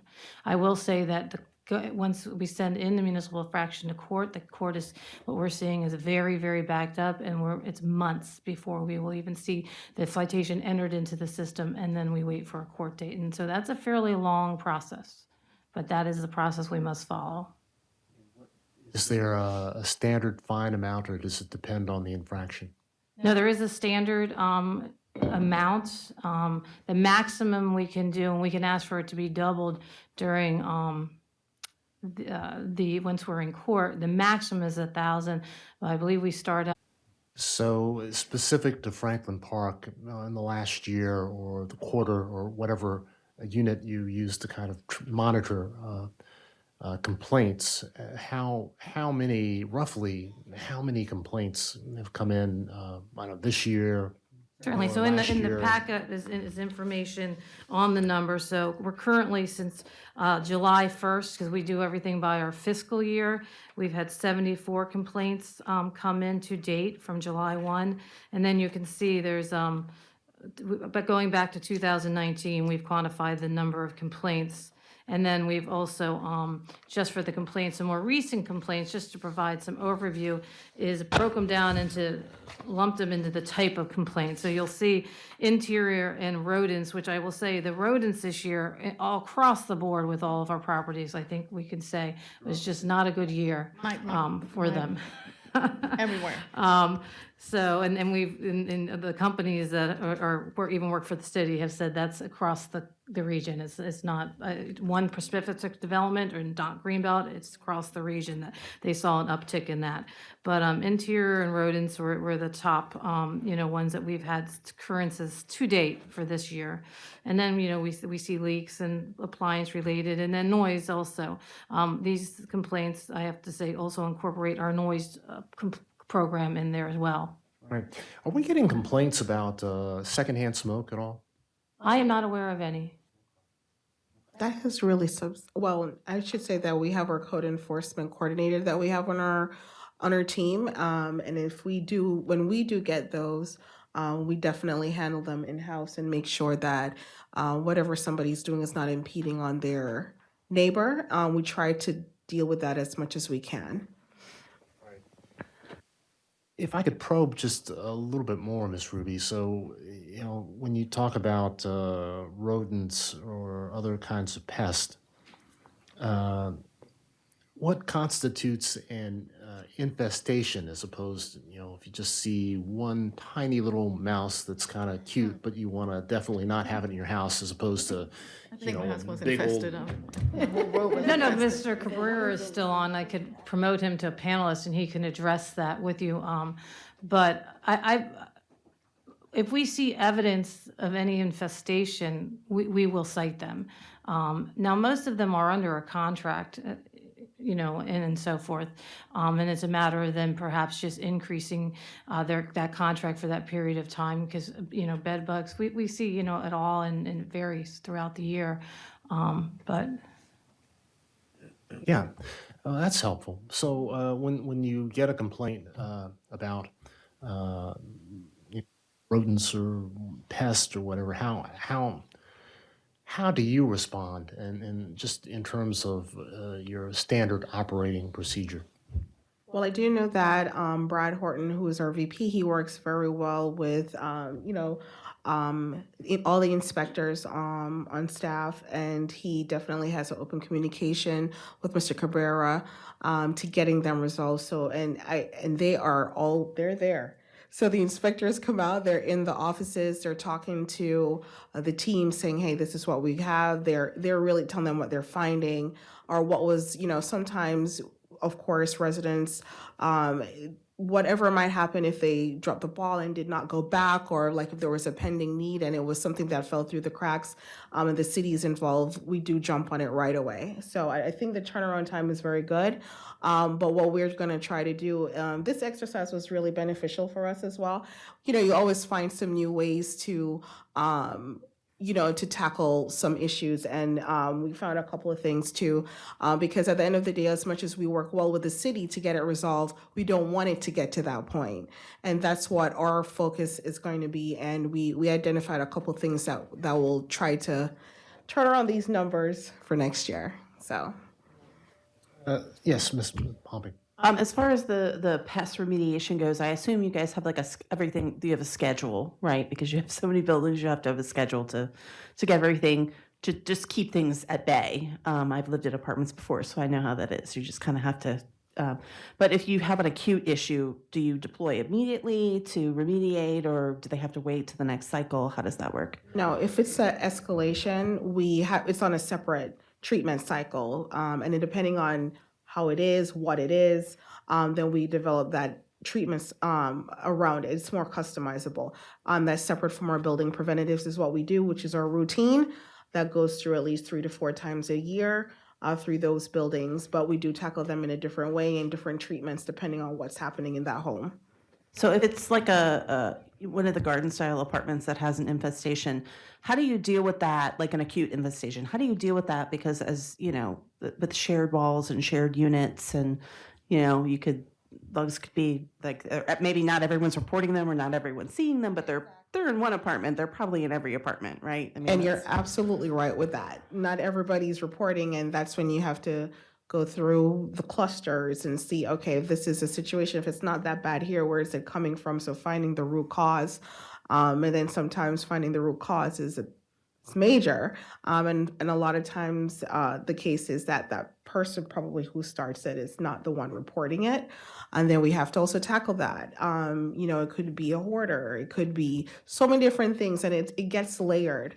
when that happens, because you're not only just now treating, you got to say, okay, we are dealing with a hoarder. What are we going to do? We have to talk to that person, shape the mindset. You're going to have to get rid of these things, help them to do it too, because a lot of people, it's a lot that goes into each particular case, and it's a case by case. So there are some cases that we can resolve a little bit quickly. And when we do find that residents don't report it, we have conversations, and we also document that as a violation, because you need to inform us before the situation gets out of control. And so we try to shape that behavior as to not to have that person not report, and let them know that it's important to do that. So it doesn't go unchecked either. What about leaks? Now, they're multi-levels, so if there's a leak in the top level or in a kitchen sink and the person on the top level doesn't realize that there's a leak in the pipe, so is the response immediately, is there 24-hour coverage for leaks? Yeah, well, for active leaks, definitely for active leaks, they have to go and find the source of where it's coming from. And then they have to, you know what I mean? If it's multi-layered and it's something that once they find it and they clamp it or do what they need to do, then we can have the bigger team come in the morning to fix it. But if it's an active leak, yes, they have to respond. Active leaks, Yes. weekends and sometimes holidays, things happen. Oh, Particularly in 24 cold yes. weather also. Have you had pipes break? Or, I mean, it hasn't really been that cold. Knock on wood. It's been cold in the morning. No pipe. Had a couple of breaks, but we've managed to, work with those, and the residents have been gracious as well when those things happen in the last couple months. So. Right. Well, speaking of holidays and long weekends, President Day just went by, and trash removal. The trash really piles up. So how, for a while there, you were sending out more trucks because just one run didn't seem to be enough. And I know specifically some residents complained that the dumpsters were not being emptied properly. The lids of the dumpsters were locked or something like that. And that's also a case by case with the lids. It all depends whether truck drivers come and they leave the, so that's a case by case. So the truck drivers come and there's just too much trash to really get in that one. So the They make drivers would just several leave runs. it there. Well, we also, So go ahead. Our trash removal is an ongoing process. So it is a tight schedule, and we actually have personnel that follow behind the trash trucks, because they come up, they pick it up from the truck, they dump it, but they leave what's left behind. So then our team of people come through and take those bags and put them in the dumpster, and it's a cycle. So, I mean, it takes a good 4 or 5 hours every day, 5-6 days a week. But they do make multiple trips. It's not a Yeah. one and done. It's a problem, and I know on holiday weekends I wasn't over in the community too much on Monday, but stuff piles up and contractors don't work on Sundays. Is it just Monday through Friday? No. No, it's Monday through Saturday cycle. Sunday. They don't is work the on only- Sundays or holidays. Sunday is the only day they don't pick up, and some Mondays they actually will work. So it depends on the schedule. Get complaints Well, sometimes. actually, I asked our inspection staff when I saw that was on the agenda, and they said that they don't have any issues to report in terms of trash pickup there. Things seem to have improved a bit. It's a big problem a couple of years ago, just cyclically. It just seems. Work in progress. It is a work in progress, and I mean, our team picks up a lot going behind the trash. They pick up the bulk trash. We have bulk trash bins in our quote-unquote boat yard that we take that stuff to, and then we have, haulers come off and take the bulk trash, and so. Is that what happens if someone wants to get rid of a couch? Are they responsible? Do they just leave it by the dumpster, or are they supposed to take it to the boatyard area? Or- No, so, that's the thing. I mean, they take it to the dumpster and we pick it up for them. It's a courtesy, basically, Let you know, or they just take that No, giant. it's just in our normal cycle, we find the bulk trash and put it on the truck and take it to the bulk dumpster. And for years, we've advocated for additional recycling opportunities. People want to recycle. Some people really want to do that because it's our planet, it's the future, and we have to do a better job with that. So part of it is making it convenient.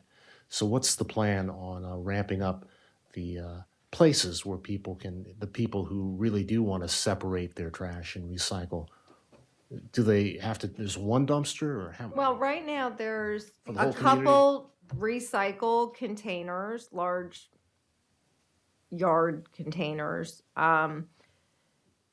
Ultimately, I think as we look through the property, I think maybe we can find some spots to put some other recycle bins. The normal recycle totes at our community aren't going to work. So they need to be more centralized locations. I mean, we have one recycle dump by the laundry center, and then we have one back by the dog park. So I think the idea of adding maybe one or two more to make it more convenient would be helpful. Got to do that. I mean, we've been talking about this for years, and residents, some people want to do that. So So I have a question. Does Greenbelt or Prince George's County provide the recycle containers for individual residents? If you contract with the city, I think they give you the bin. I don't know what the county does. I don't think the county services us because because you have a private trash contractor, right? So does my community and so have some of the other private companies. So it depends. So like I know at my house, like I pay a private trash company, but the county comes and picks up my recycle. No, that's because the I don't private think so. trash company's paying the county to do that. So I mean, we're open. If you want to talk to us about that, we would give you a price quote. Yeah, because I think it would be great if we could come up, because again, it goes back to sustainability. We want to do things in the community. We obviously want to give back to the community. We want to do what's best for the environment and all of that. Even I think with Kristen's idea of the food compost, like I love that idea. So I'm like, let me know, because I can find at least 25 residents who would participate. Yeah, we want to talk to you about that. We passed an ordinance, so that's in place in Greenbelt, as well as a broader one that's in Prince George's County. So, Great.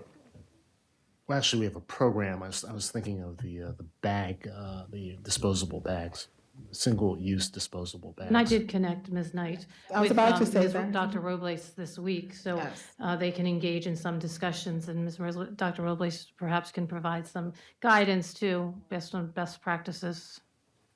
And the schools recycle too, so the kids are used to it. Like in my elementary school, at Spring Hill Lake Elementary School where I work, they recycle. Their lunch trays and the water bottles. So, and I know middle school does it as well. So they already come with the mindset. So when they go home, they said, "Oh, let me put my plastic in here," and so they, to keep that going. I think if you have a few more spots for recycling, that probably would be helpful. Help a lot. Yeah. With the food scraps, it's easy to do, and people are getting used to it. You don't put food scraps in with plastic or metals that are going to be in Right. centuries. So Yeah, so let's have further discussion about that, because I really would like to. Okay, Ms. Roberts. So you're talking about the bins. Are you thinking you'll have a bin in every apartment? I mean, ideally, in my mind, I would love to have everybody have a personal bin. But in reality, I mean, are they all going to use them? No, but I would like to give them the opportunity. Well, we could pick that up if you wanted to foot the bill, but I mean, that would be a heck of a bill, but I mean, I think that. as far as if you took it out and put it in a dumpster, we don't do our public works doesn't do dumpsters, but we can do bins, That would be interesting if our society actually had our stuff together enough to where we could pick up bins from that many apartments. That would be impressive, I think. And I think it could be done, but My idea Yeah. was more everybody had a personal bin and put in their recycling, and then there was a more convenient location for them to take that bin. Like so To they empty take, it. so they take their bin out and empty it. Yeah. Right. Uh-huh. Take it and put it in the Looking container. at that, But so you're talk, gonna have talk to do a lot Dr. better Robles. because you don't have enough dumpster, Well, that's what recycling I'm saying. It's dumpsters kind at of, all. we have to work I mean, together that's and, just, you know, it's not gonna work the way you have it now, but Right. yeah, if you want to have to improve add that, if we were gonna do that. yeah. Okay, yes, council member. Hey, I just had a couple of clarifying questions going back quite a bit. Going back to the lighting in the parking lots, I couldn't quite tell if you had already started that project in one place or if none of that was going to happen until late March, was it? In terms of the lights being put in, Yes. it's already in motion. So what Already in motion, or are the lights already in place?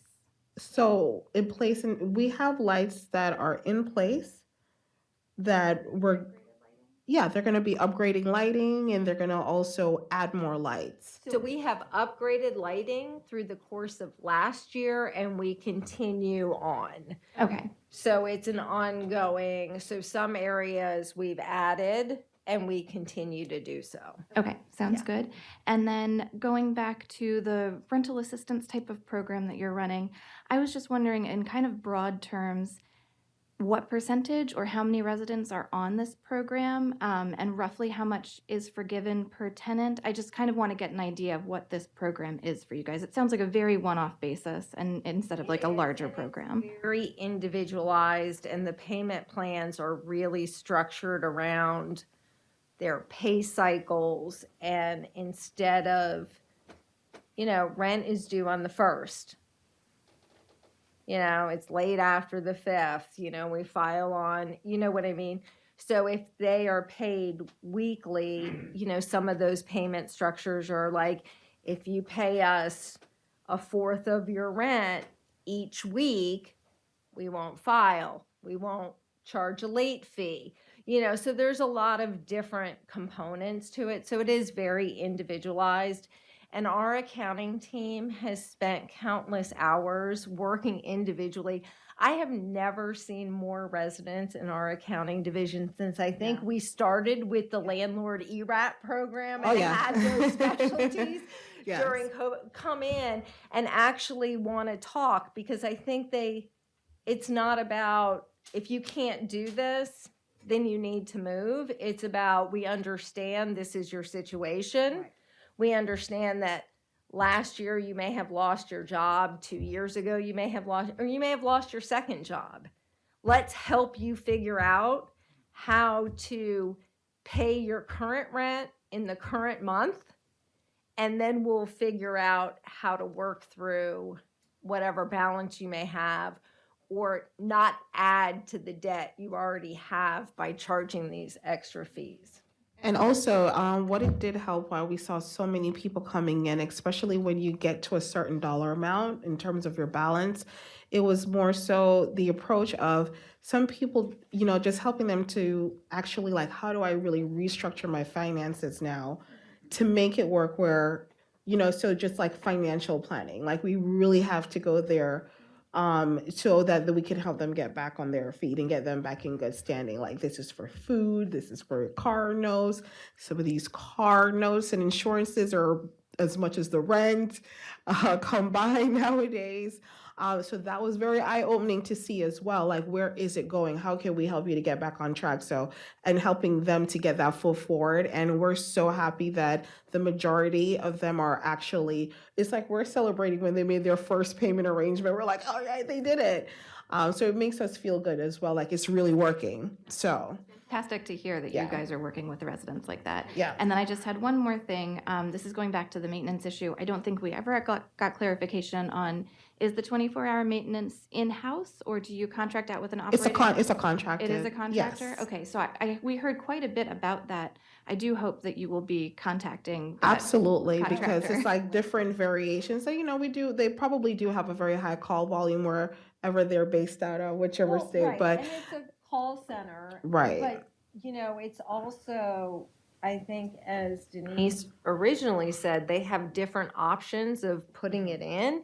And sometimes we find that when people put things in online, if they're not marking it as an emergency, it doesn't get routed in the correct way. So again, it's an education process, really going through, and we actually I'm happy to say we brought on what we call our move-in coordinator to kind of help transition our new residents to really understand the program and these little details of how it works so that they get the best service and they get the most out of the systems that we have in place. Sounds wonderful for Yeah. your in-house system, but just for someone to be calling a 24-hour maintenance number and not getting an answer is absolutely going to. And I was just about to say that to you too, Amy. When we get this feedback, we're definitely going to share it with the company and meet with them to say if they're having any challenges on their end, community. You know what I mean? Like, what are they experiencing? Because we don't want that kind of verbiage or anything going out to our residents that you don't know when you're going to get help or anything like that. So that's good feedback to get tonight, and we can go back to them and say these are some of what we're hearing out there, and we want to make sure that's not the case Paying for the service. because we're paying for a service. Thank you, Councilman. Those are good questions. Hey, in regard to working with tenants who may be a little bit behind, how many tenants roughly would you say are in arrears by 90 days or more? Rough one. We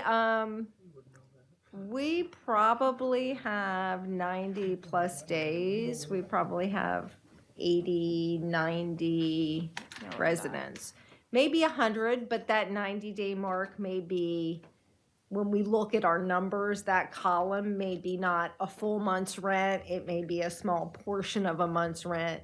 Or a late So- fee or something like that? Well, and that's kind of what we're trying to do. Like, we don't want to compound the issue by adding fees and doing things. So that's where when people get on the payment plans, we'll go back and start waiving these late fees and say, okay, as long as you stick with the plan, if you do it for a month, we're going to waive a month of late fees. We're going to waive a month of legal fees, and we're not going to charge them in that current month so they can help kind of whittle down that balance. Right, and going back to COVID and the ERAP program, the county was just so backed up with that, with applications. Some people were not getting their application in. When they submitted it, it wasn't really getting processed. Are there still some individuals who are still struggling to get their payments through the ERAP program, which is closed? Well, but they've reopened. They have just they reopened a couple weeks ago. So to answer it a twofold, to your question, Emmett, the first set, well, we did have some challenges towards the end of the last cycle. And I'm sure just to what you're saying, and unfortunately, some residents were able to maintain until those funds came through. And unfortunately, there were a good amount that we were waiting a year plus, and it didn't come through. So they decided to move on so that they wouldn't keep accruing the debt. So, we were a little bit disappointed with the way some of those ended. However, it's been a couple months now, and they reopened. They do have a certain amount of funds available right now. I'm sure that won't last a long time, but, we are excited. We've reached out to the director of ERAP just to say, listen, we are interested in for residents, and we are going to be submitting a landlord application on behalf of residents that are behind, and we're excited about that, and our team is currently working to get that pushed through.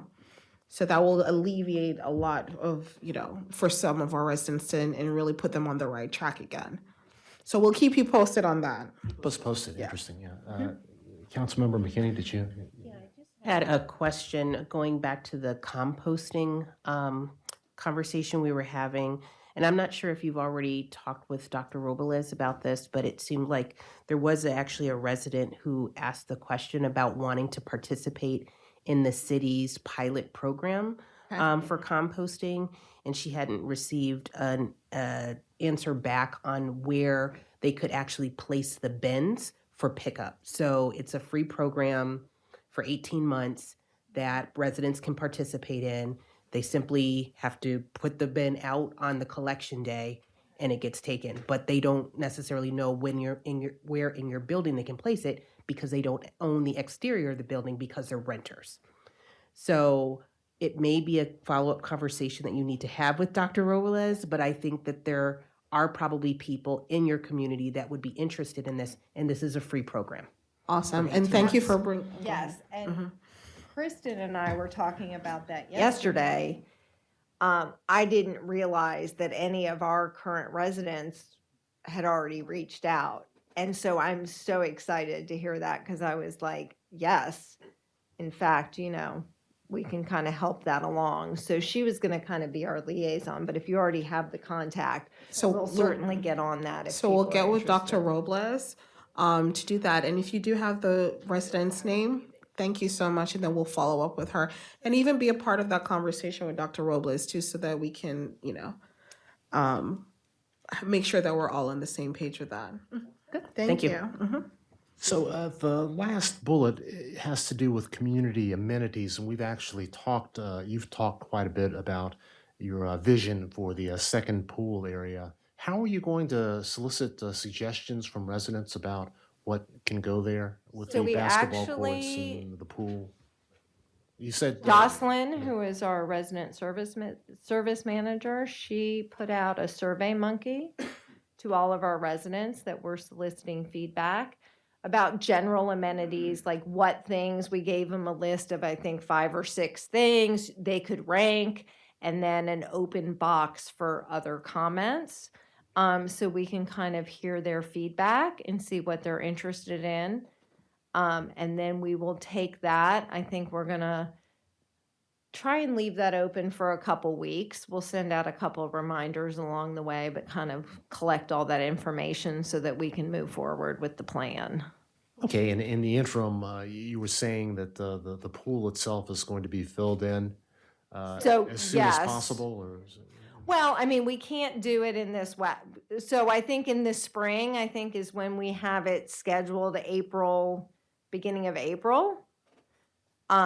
So we'll move forward from there.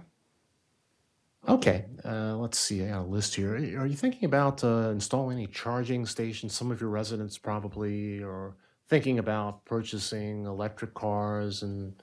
So we actually have looked at that as a company with our properties in Maryland in general. And we're trying to, and even our properties in New Jersey, we're trying to find a good corporate partner to kind of work with, so that we can roll it out amongst all of our communities. So again, if you have any ideas, if you know anybody, we're certainly open to that. I know personally, I've talked to probably a half a dozen people over the last 18 months. I know Brad has talked to a number of people. There's all kinds of companies out there. We're just really trying to find the best fit so we can do it company-wide and make it a smooth transition. So it's definitely something that's been on our radar. We're just really trying to vet and get the right partner. There are a lot of entrepreneurs out there. If you say that out loud, you're looking for a partner in a room. But it's important, and now's the time to be thinking through amenities like that. And I stopped in after our walk. I popped into the laundry facility. It seemed to be in good condition, but it's awfully small for the number of residents that you have. Oh, actually. A lot of our apartments now have washers and dryers. Percentage of your apartments now have washers and dryers? I'll get you that. That I don't quite know. Close to 1,000 units, and No, probably, 35%. So. But it does get good use, and it never really gets overcrowded. I don't think it gets overcrowded. also we noticed gas stoves. Is that through all the entire development, nothing but gas, no electricity? There's a lot of multifamily developments now are moving away from gas because of the environmental impacts of natural gas. So it's something you need to maybe start looking at. But you mentioned that you have sort of a storage area with washers and dryers and refrigerators. So you're kind of boatyard. That's our boatyard. So we have to have a place in order to house, because as things come up, we want to replace things right away if they're needed. So it's kind of like our storage area. So So, and I brought that up just thinking about gas stoves or moving to electric, if there may be some incentives. In fact, I believe there are some incentives through the Maryland Energy Administration for multi-family developments to actually make conversions from natural gas to electric stoves. Yeah. And we were talking about some of the grants the city has available through the ARPA or ARPA funding. We have tree canopy grants. Your development could actually apply for grants. I believe it's up to $10,000. Is that correct? Given that throughout COVID, so many developments were being very, very conservative in their investments and things that they were spending on.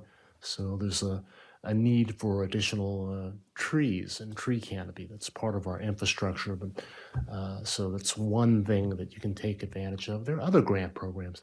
Mr. George, can you think of a few other opportunities that might be available for funding for? Actually pulling it up now on our. So if you go to engagegreenbelt.org, that's all of our grant programs. I mean, the main one I think for you all would be tree canopy. Some of your residents might benefit from the higher education grant program. We offer grants for kids that are going to go to school, tech schools, community colleges, or four-year colleges, and a lot of your you all qualify since you aren't a qualified census tract. A lot of the programs work for you. There's a workforce development program that Dr. Park is spearheading, so that would be helpful. We also have micro grant programs for neighborhoods that your residents could tap into as well. And I'd be happy to sit down and Denise talk with you about all these various programs that you guys can use. And we want to partner with you for the benefit of our residents. So around recreational programming, I mean, at the Spring Hill Lake Recreation Center, we've got some recreational amenities. We have counseling programs, GED programs, and English as a second language. We've got a lot of programming in Greenbelt West. So we want to do everything that we can to support our residents and work with you hand in hand. Are there some other things you're looking for from the city that you're not getting? Well, I was going to ask this. I went on Kaboom. I downloaded the app. I started filling it out. And it asked if we had a municipality partner. And I wanted to ask if we could put the city of Greenbelt on the application. Yeah, I don't know if you're aware, but we have partnered with Kaboom quite a bit in the past. So the short answer is yes, but let's work through the administration and the city manager and our grant development person to actually coordinate on that. On exactly So I how stopped there in the application process and I said, I've got to make sure I ask them tonight because I think that would be really wonderful in making some significant progress with that area. I think that would be great. And we want to partner with you in some way, so we just have to make sure. So that actually is a perfect question, and I'm sure that when our city manager is back, we can come back and talk about that. I think it's great. And we do actively want to make significant progress within Mr. Roberts' lifetime, or sooner than that. It's okay, Mr. Roberts. It's going to happen. It's going to be okay. We're going to make progress, I promise. No, it's okay that we're good partners. You're a Yes. big stakeholder in our community, and so we want to work with all our stakeholders holders, of course. But that's very important that we have a good relationship and we work together and help each other out. So whatever we can do, whatever you need, I think you need to voice that and tell us in between meetings as well. And we all communicate every now and then, so which is great. And I do thank you for everything you do when I ask for schools something for Spring Hill Lake. Really, we love the School, I kids. appreciate it. We So if love you it. do another event before school starts, please count me in. That's always really nice as well. So thank you very much. Thanks, Thank you. Thank you. We want to work together because it's all about Greenbelt. It's about our residents. So So I have one more thing. go ahead. If I can throw it out there. When we were walking yesterday and we were walking that path, The one close to the school. School, you know what, when I know Mr. Leans had the question about the trees, and then I was looking at Tim. So the school board property goes way past I mean, I'm not sure how far past, but it goes quite a bit past the fenced-in courtyard that we have in the back.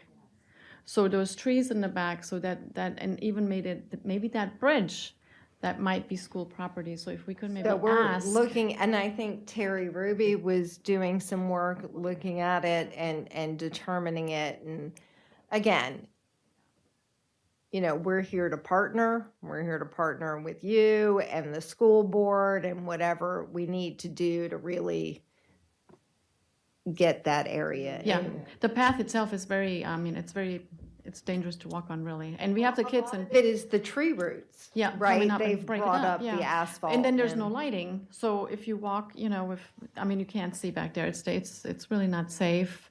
And a lot of kids go back and forth, of course, because of the schools right there. So we do need to take a look at that and see what the school board. And it's very important. So once you guys confirm it, we gotta Yeah. really figure out what's gonna I'm happen. just not sure how much they're gonna do before they build the new Yes, school. exactly. I'm Well, but hoping- that's the thing too. I think as a partnership, whatever responsibility they do or don't take, I think that between the two of us, our entities, we can do something to make it better Hope so. and more usable in the interim. And hopefully when they redo the school, because it's part of their property, they'll redo that. Right. Yes, thank you. Hey, so at this time, I'd like to kind of wrap up, but I want to open the floor to some additional comments from residents and others. Anybody in the room like to make a comment?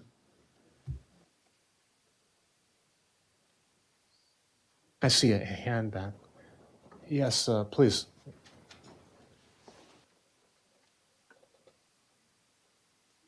Good evening. Thank you for having me, allowing me to speak.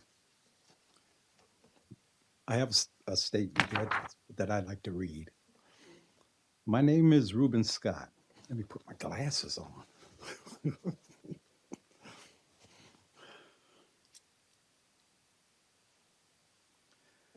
My name is Reuben Scott. I live in Greenbelt Center on Parkway.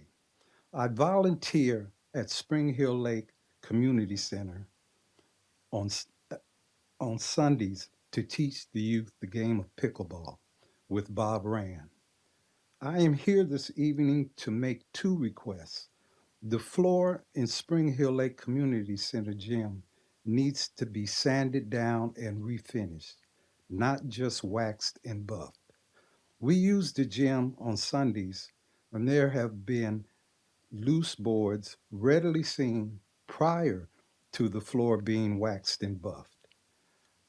I don't think that council members realize the impact it has on youth who have the opportunity to visit the Greenbelt Youth Center or the community center gyms and see how well they are maintained in comparison to the one in Spring Hill Lake. These youngsters can see and feel the difference and know that their gym is second class by comparison. Children may not be able to articulate their feelings about this. However, it is psychologically damaging and speaks to the resource inequities still apparent in our city. Second, there are 12 pickleball courts in Greenbelt Center. There is an unused tennis court next to the dog park going to seed in West Greenbelt. We have been informed that there will be no pickleball courts in West Greenbelt. Again, this is upsetting and another example of resource inequities. The residents live with. A pickleball court should be considered in Greenbelt West near the future. Thank you for having me. Thank you. So you heard it, you've got space there, a pickleball court? We put it out there, so if we can do, depending upon the plan, I mean, that's the idea, multi-sport court, if we can do something with pickleball. We've also had the idea of frisbee golf, like all kinds of things are floating around. And if we can make that a flex sports space, we certainly would love to. It's good to hear. So just to follow up on that, I think one of the grants that you saw when you were looking through Kaboom's website was actually multi-sport. So they just don't do playgrounds. They also look at play spaces for older children and youth and adults, which could potentially mean pickleball. So it could be pickleball, tennis, basketball, kind of all in one. So Saw that and got Yeah. very excited Yeah. when I saw the website. Yes, please. Okay, I got some other topics, but since we just with Franklin Park, I'm gonna stick with that. I do want to mention this to you, sir, about the gym. Reason why we really can't do the floor like it is at community center. We have so many kids at the gym, and if we close it down to do what they did over there, we'll be without the gym for about how long it took them? A month, 6 weeks. So it is in the planning to get it done, but we can't do that right now. So in your answer to that about how it looks or whatever, right now all they could do is polish it. If they sand it down and do all what you asking, the volume at the rec center is much more than at the community center, and the kids would have nothing, nowhere to play. So it's going to get done now. But in answer to that question, I just wanted to say that. But real quick, I just want to say, I'm going to ask, is it a problem or is it a tenant association? Is what I'm asking. Would that help Franklin Park with crime and with some other things that say the police can't get to? I know when I lived in New York, and we had one, and it kind of worked. Each time it might be different. We used to have members sit in the buildings, and they used to, if you came in to visit, you had to sign in. Of course, our buildings aren't made like what I'm talking about, but even if we had them just in groups with a tenant association jacket and just walk around at a certain time, just walk together and maybe that would work. So, Mr. Lockhart, no, Coach K, Coach There you K. I think, I love the partnership. We have a lot of residents like yourself, that from different, they are our eyes and ears for different things, right? And for different reasons. And I think we would definitely benefit from a partnership, a tenant partnership, more of like a team. Association, I hate that association word, but more so a team, us building a team that comprises of our team and team of residents, and we can really do some really good things with that. And I know we have a meeting planned soon, so let's talk more about it and really get something that we can put together, frame it, and what that looks like, and get people on board with it. And I think it would be really spectacular for that, especially with us being so big. You touched on a really big thing there, residents representing from each section of our community. And we could go from there, and I think it will be really good. Okay. So we could add that to our talking points for our meeting. One more question, one more topic, and this is about Braden Field. So the Boys and Girls Club, we missed our last year. We didn't have no field to play our football games. We had to play all our games away. We didn't have homecoming. We didn't have picture day. We didn't have anything. We thought this year would be different, but it looks like they got plans to fix the field, which they were supposed to do last year, I think, but it didn't get done, whatever the case. My question is, if there any way that this year we could get that field so our kids will have a home field. I know they're going to fix the baseball field next to it, but if they could fence it off or something and put them goalposts up when football season come and let our kids at Greenbelt have a home field to play. It would really mean a lot to the organization and the kids. So I just wanted to bring that up. Thank you, thank you.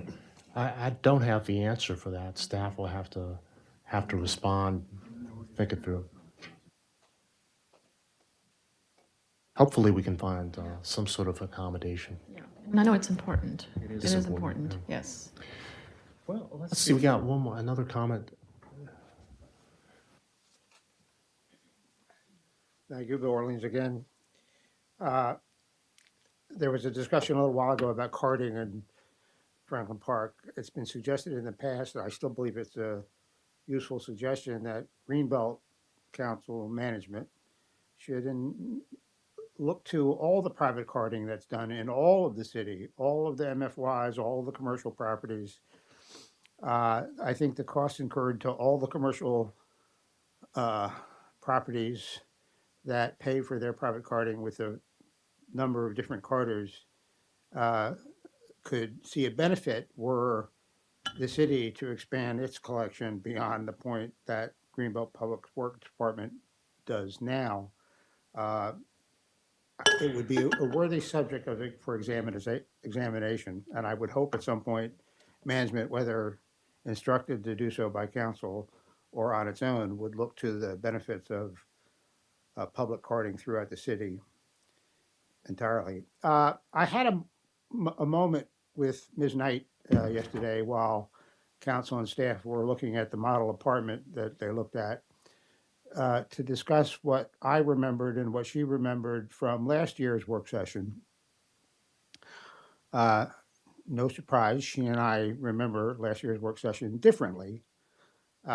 She, I don't know, would know this, but I've been asking council for some time now to determine who said what and instruct or request from the city's community planning director a copy of whatever survey or whatever study or whatever information gleaned by Franklin Park that was reported out at last year's workstation to see if an assessment other than by Franklin Park as to the number of increased homeless people frequenting Franklin Park's property could be validated.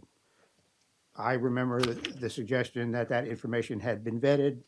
Ms. Knight may not remember it that way, but we should hopefully look at that meeting's tape, and I believe my recollection will be validated somewhat. But that's important information for all the city to know, certainly the city council and certainly management, not just Franklin Park. If they have the burden of an increased homeless population, and indeed they're not from Greenbelt, that's something we should know.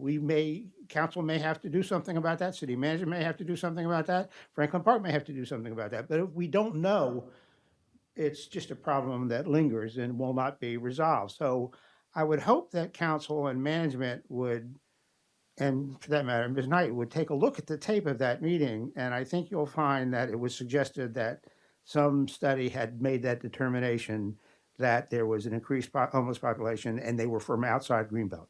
At that time, I thought, and as I said to you yesterday, it was my belief that if there was an increased homeless population frequenting Franklin Park, it was likely former residents of Franklin Park and not necessarily people from out of town. But in any event, I hope somebody will take a look at that tape. Thank you.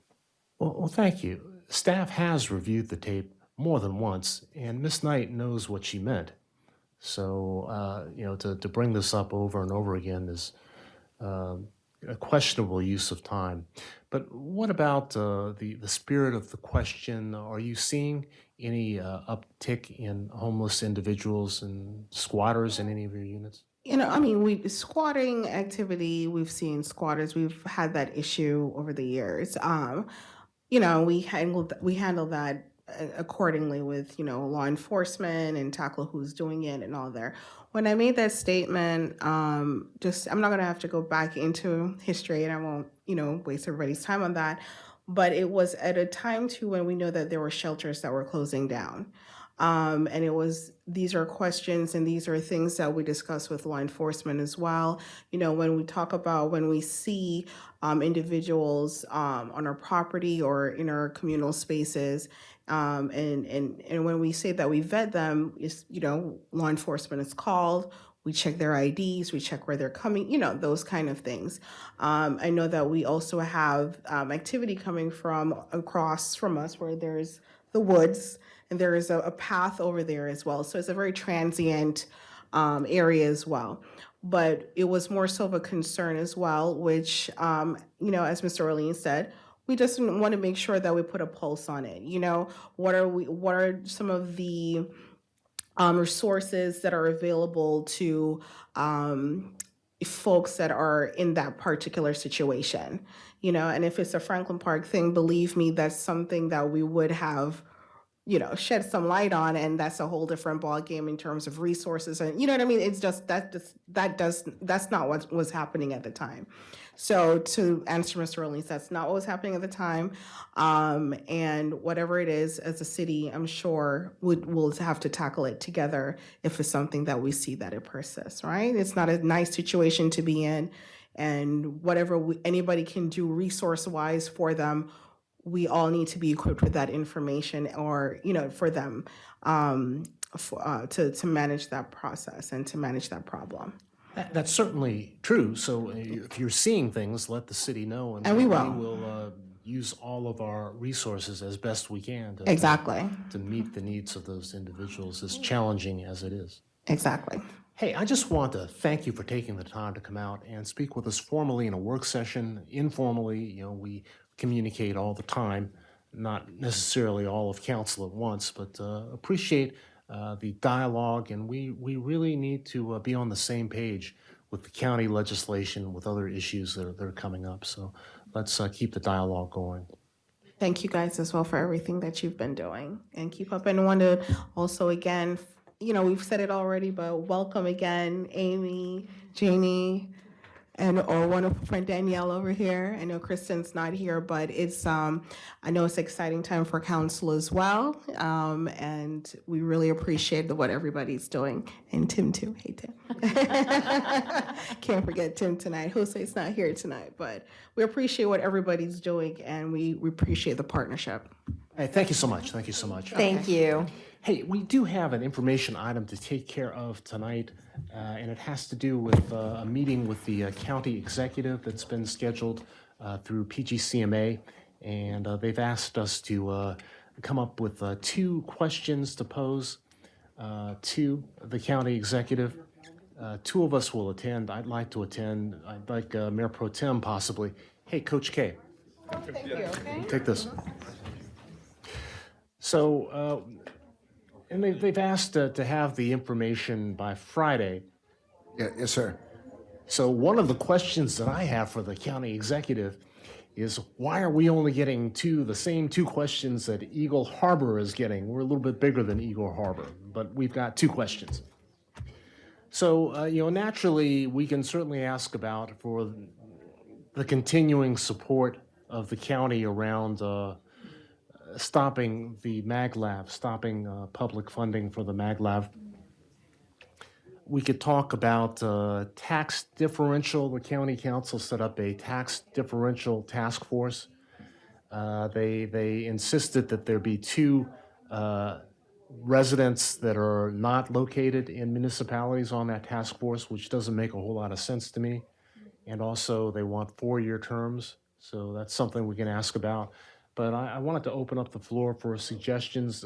What do you think we should be asking about? Well, based on this conversation today, should we also talk about rent stabilization? Yeah, we can do that. And I'm sure that some of the other municipalities will be talking about both rent stabilization and the cameras. Those are legislative things. So the county council, as is the case with the tax differential task force.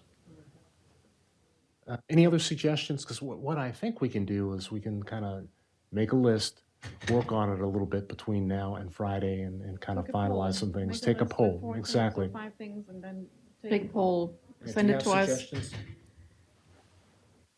Do you want to put the maglev? I mean, we're working on there so diligently. Like, is this something that, I know, is this something, or should we exchange that with something that's really pressing, like that we really want to talk about?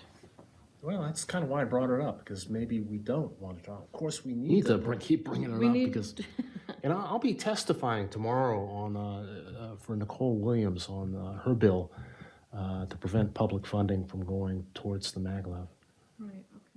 I sent you all the list, and one of the things that actually came up in discussion tonight, and this council's discussed, is juvenile justice reform. I mean, that's a big issue for Franklin Park and their recidivism. It's a big issue for our police department. I mean, that would certainly be something that we would like to see the county take an active role at, so that, because more often than not, a lot of the offenders, a lot of them are juvenile. And almost all the juveniles we arrest are juveniles we've arrested before. I think that's a good subject, yes, and everybody's talking about it right now, so we should chime in, that would be good. The property tax abatement information. There's a task force, and the way that they've structured the task force is not something with the 4-year terms. We have 2-year terms, so that doesn't work so well for us. And I don't get the including residents who are not from incorporated municipalities on that task force. That doesn't make sense to me. I don't know. The zoning authority. Yeah, the land use and I think zoning that authority might- is I think definitely the something. zoning authority and the juvenile justice reform. I think that would be my top two. Councilmember Pompey, you were on that call on Tuesday with PGCMA. I'm going to pull that up if you give me You just a know, minute. a lot of the initiatives that they are talking about are very, very important, particularly to smaller municipalities, but they're not necessarily our highest priorities.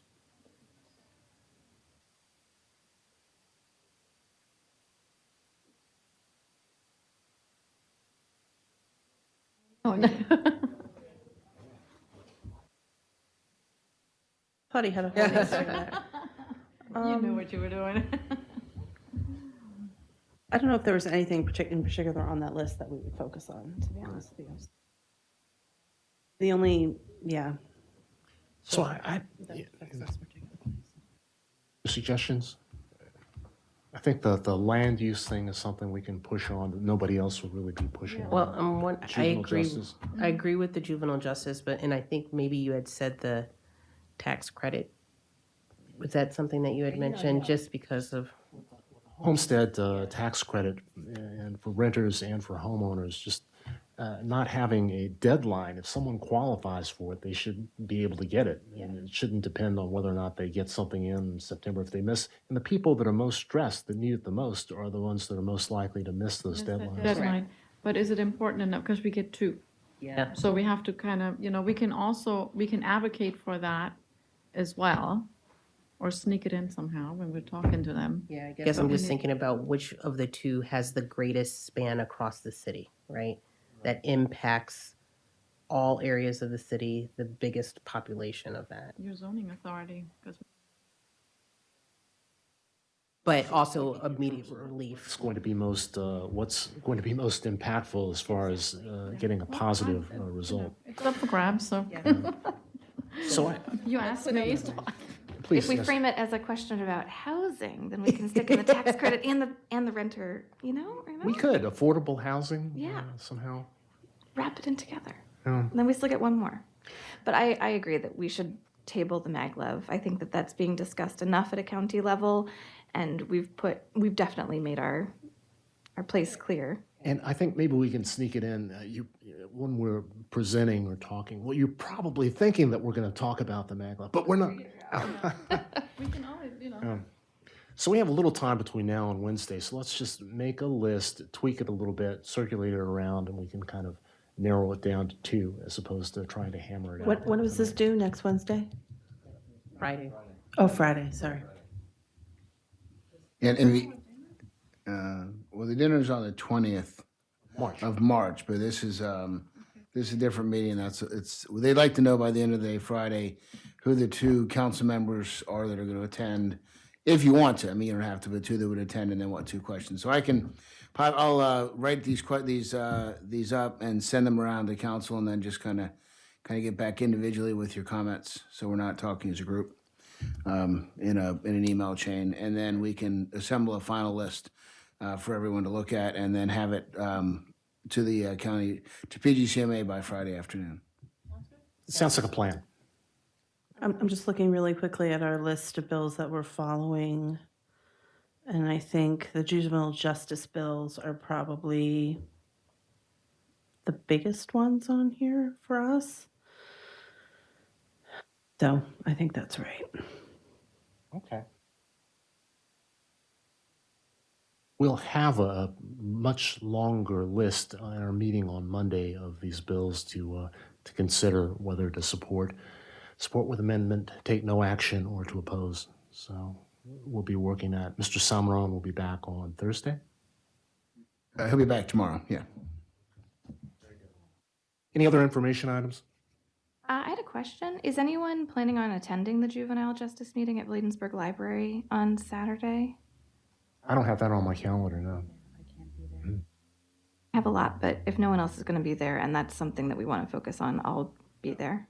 Is that the? I don't know. I put it in my calendar without a without a notation about who was throwing it. The state's attorney is actually having a meeting tomorrow, I think at 11 o'clock, with municipalities talking about. It's just a general open house kind of. She did it last year. It was rescheduled. I'm going to. Everybody else is available to go.